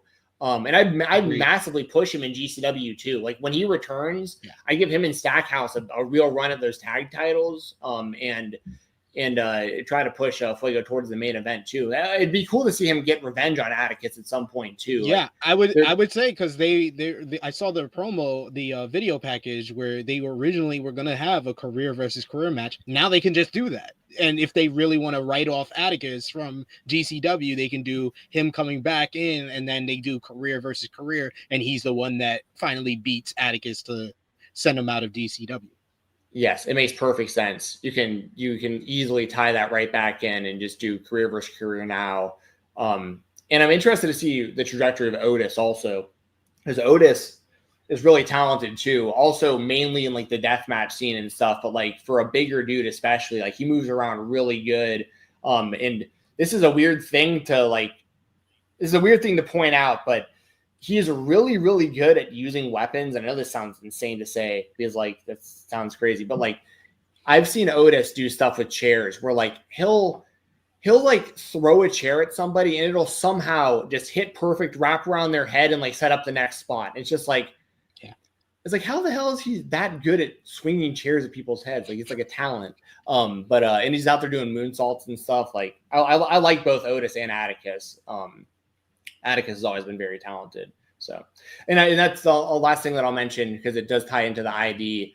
I know they had the ID tournament. There was more matches last night I haven't caught up on yet. But my prediction for the ID tournament going into it, I was torn between. Before I even saw who was involved, I was like Marcus Mathers and Sam Holloway were kind of the two that I thought had the best chance, and they wrestled each other in the first round.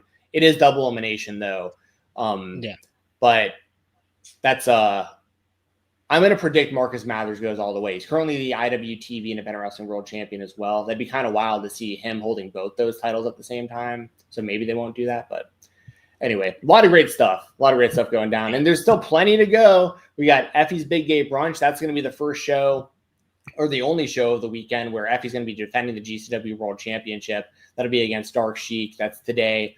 We've got the DDT, GCW, TJPW show, and we got the Clusterfuck favorite match of the year. That's going to be later tonight, too. Yes, there's a lot of collective to watch. So if you haven't watched already, go out of your way to watch it. Watch the stuff that's going to be coming up. But we want to thank Stephen Jensen for joining us today to talk some GCW Collective and AEW. Appreciate you, sir. We'll give you the floor so you can let everybody know where they can follow you. Hey, thank y'all for letting me join y'all. It's good to be here. Good to see everyone in the chat as well. If you want to follow along with the stuff that I've got going on, you can follow me on X at @FightTalk_. Use code FightTalk. All is one word, no spaces. FIGHTTALK. Fight Talk in the promo code spot of independentwrestling.tv. Just lets the promo, or lets the platform know that I sent you their way. Appreciate when y'all use that code. And the spotlight on Fightful Overbooked. Myself and Jeremy Lambert talk AEW, WWE, indies, everything in between. We interview wrestlers, we interview promoters, other fans, YouTubers, people in the wrestling space. That's every Thursday, 6:30 p.m. Eastern time. And a lot of our back catalog is also available over on the main Fightful YouTube channel. We've been doing the show for, I don't know, like 3+ years at this point now. So a lot of spotlight stuff you can check out if you are unfamiliar with the show. We'd appreciate y'all on over there. And also for the Fightful Select Weekender podcast. It's every weekend. This next episode will probably be on Monday or Tuesday, because it's going to be me covering all the stuff from the collective, probably play some catch up. But usually it's uploaded on Sundays or Mondays, covering the world of independent professional wrestling. That's available over on FightfulSelect.com. So thank you, Josh and SP3, for having me on the show. Appreciate y'all. And happy WrestleMania. The last thing, I'll leave y'all on this, because I haven't even brought it up. 2 big predictions. 1, Seth Rollins. He should be the one to win the triple threat. It should be Seth. Secondly, Cody Rhodes is beating John Cena. All y'all count your chickens before they hatch. Y'all think that number 17 is happening tomorrow night. Cody Rhodes is going to defeat John Cena. He handled him last night. The fans tried to turn on him. He turned him right back, because Cody Rhodes is the man. He is my favorite wrestler. I love you, Cody. Happy WrestleMania, everybody. See you, Steven. Thank you, Jensen, for joining us today. We got one more show to get into for what we missed before we give you our WrestleMania predictions. So TNA Unbreakable, that was on Thursday. The show features Sami Callihan defeating Mance Warner in an absolutely brutal and extremely bloody barbed wire massacre matchup. Yes, Mance had 2 of those matches this week. Joe Hendry and Masha Slamovich picked up a win over Frankie Kazarian and Tessa Blanchard. Mike Santana and the Hardys defeated Mustafa Ali and the Nemeth brothers. Moose retained the X Division title against the debuting Sydney Akeem, and Steve Macklin beat AJ Francis and Eric Young to become the inaugural TNA International Champion. So congrats to Steve Macklin. Now we're getting into Miss Chrissy Love's favorite time of the show, best and worst of the week, moment of the week, and match of the week. Josh, start with you. Who's your best and worst of the week? Best of the week, I'm gonna have to give it to Tony Khan and AEW. Put on a great show, great week, and they didn't respond to WWE.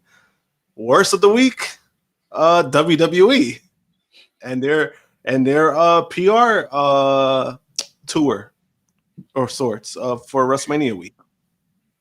Very fair. Very fair. Very fair. Will you freaking freak stop trying to invade our fucking chat? I've had to block like 3 of y'all already. Please stop. Yeah, I've been seeing it. My arrow's not working, so that's why I'm like, fuck. I want to press it and it highlights the comment. I don't want to do that. No. But yes, our best and worst of the week for me, yeah, I give best to AEW and Tony Khan, worst to Triple H, John Cena, and Nick Khan. Moment of the week, I'm actually going to give it to the Ops beating the Death Riders. What about you? Same. Fair. All right, and match of the week, I was very conservative. I only have 10. with some honorable mentions. Yes, Honorable mention: Ops and Hobbs versus Death Riders, and Hater versus Billy 2 from Collision. Number 10, Luke Jacobs versus Michael Oku from the Progress Las Vegas show. Number 9, Sami Callihan versus Mance Warner Barbed Wire Massacre from TNA Unbreakable. Number 8, Megan Bain versus Bozilla from Joey Janela Spring Break. Number 7, Gabe Kidd versus Mance Warner from Joey Janela Spring Break. Number 6, Atticus Cogar versus Friego del Sol from Joey Janela Spring Break. Number 5, Zack Sabre Jr. versus Jonathan Gresham from Bloodsport. Number 4, Hangman Adam Page versus Josh Alexander from Dynamite Spring BreakThru. Number 3, Konosuke Takeshita versus Brody King from Collision last Saturday. Number 2, Mercedes Moné versus Athena from Dynamite Spring BreakThru. And number 1, of course, Will Ospreay versus Konosuke Takeshita from AEW Dynamite Spring BreakThru. What about you? I'm gonna go with 3. Just because I'm like on time, cut for time. So number 3, they're all from Wednesday, so I'm making that clear. Number 3, I'm gonna go with Hangman versus Josh Alexander. Very fun first matchup between the fellas. I thought they worked very well together. Number 2, Athena versus Mercedes. Fun opening match. And like Jensen said earlier, they left a lot on the table. So I really would not mind a second match at All In. That'll be fun. So they did a great job when it comes to that. And number 1, obviously, Will Ospreay versus Konosuke Takeshita. That was a great match. And doesn't surprise me. They killed it at Revolution. So I mean, yeah. This was almost as good as that matchup, which is one of the best matches I've ever seen live. But yes, and Pirate Driver Finisher gives his matches of the week. He gives Mercedes and Athena number 1, Ospreay Takeshita number 2, Natty versus Miyu Yamashita, because WWE sure as hell not going to deliver. I like Natty and Yamashita. I would give it like an honorable mention at best. But don't give us the results of Stand and Deliver, which just started at the top of the hour. I'm going to start it from the beginning when we're done here, so we can give our predictions now. But we got first up from NXT Stand and Deliver, we got the Dark State going up against the D'Angelo family in a 6-man tag team matchup. Who you got, Josh? Dark State. I don't want it, but Dark State for the win for me as well.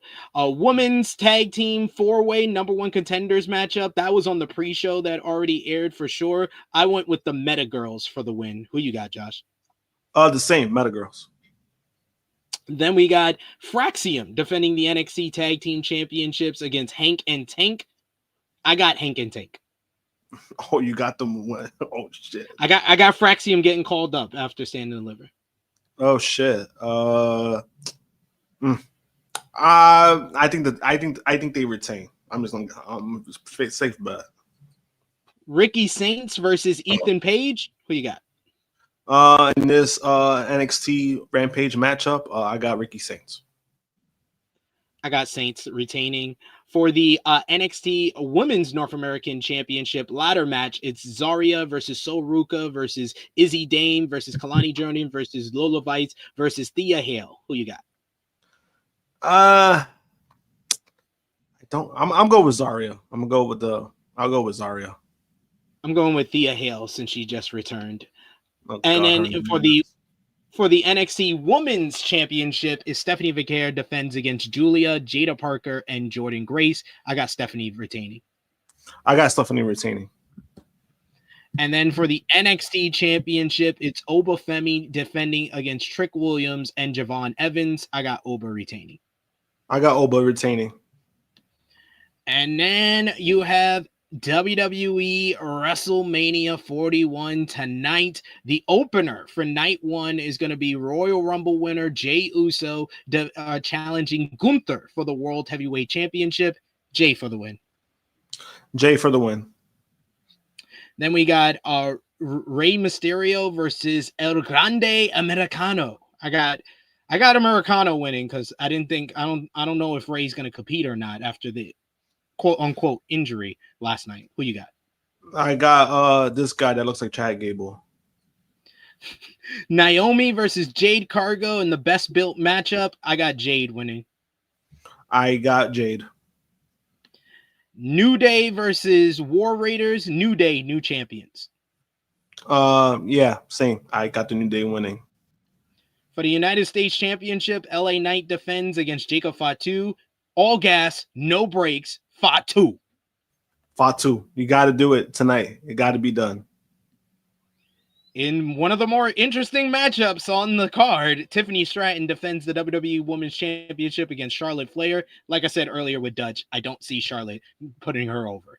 Charlotte for the win. I think Charlotte wins. And then in the main event for tonight, it is Roman Reigns versus CM Punk versus Seth freaking Rollins. Starry Stephen Jensen. The OTC wins. I think Roman wins because Paul screws Punk. There, we're on the same page there. Then we got night 2 will be kicked off by another triple threat for the WWE Women's World Championship. Io Sky defends against Rhea Ripley and Bianca Belair. This one's tricky. I'm gonna go with Io retaining. I'm gonna go with Io retaining because Naomi gets involved and costs Bianca. I had the same feeling too. Then we got for AJ Styles going one-on-one with Logan Paul. Please, God, AJ Styles win. I got AJ winning. For the Women's Tag Team Championships, Liv Morgan and Raquel Rodriguez defend against Lyra Valkyria and Bayley. Liv and Raquel. Yeah, I got the tag champs retaining. Damian Priest goes one-on-one with Drew McIntyre in a Sin City street fight. I got Drew winning. I got Drew for the win. For the Intercontinental Championship, Braun Breaker defends against Finn Balor, Penta, and Dominic Mysterio. Dirty Dom, new champ. Oh, shit. That's crazy. I got Penta winning, but Dom winning would be funny. And, of course, it's the main event of WrestleMania 41 this year. Cody Rhodes defends the undisputed WWE Championship against John Cena. Number 17, Cena wins. Who you got, Josh? I got Cena. I don't want to bet against my guy Cody. If he wins, I'll be happy. But you got to solidify this heel turn, and I think that's the best way to do it. I think Cena wins number 17. Bunch of predictions in the chat. Power Drive Finisher says Charlotte. A bunch of Charlotte in the chat. We got Bell, who thinks Seth is going to win the men's triple threat main event. We got Safet, who thinks the New Day for the win. We got Bell, who also thinks Logan Paul is going to get the win, as well as Power Driver Finisher, because this fucking company. Love that. We also got some Dom in the chat. Everybody's thinking Dom's going to get the win in the Intercontinental Championship, and it seems that John Cena is the popular pick for the main event. But we've made it to the end of this flagship podcast. We've covered so much from this week of wrestling, so if you haven't watched it, we appreciate y'all for watching us on demand. Appreciate y'all if you joined us live and you stayed with us throughout this. Go ahead and enjoy WrestleMania weekend. Josh, let everybody know where they can follow you on social media, when they shall see you again. You can follow me, JMPunk321, Twitter and Instagram. And I actually will be back tonight. I'm gonna do the watch along with Romeo and whoever decides to join for night 1 of WrestleMania. And will you be joining me for the night 1 review tomorrow?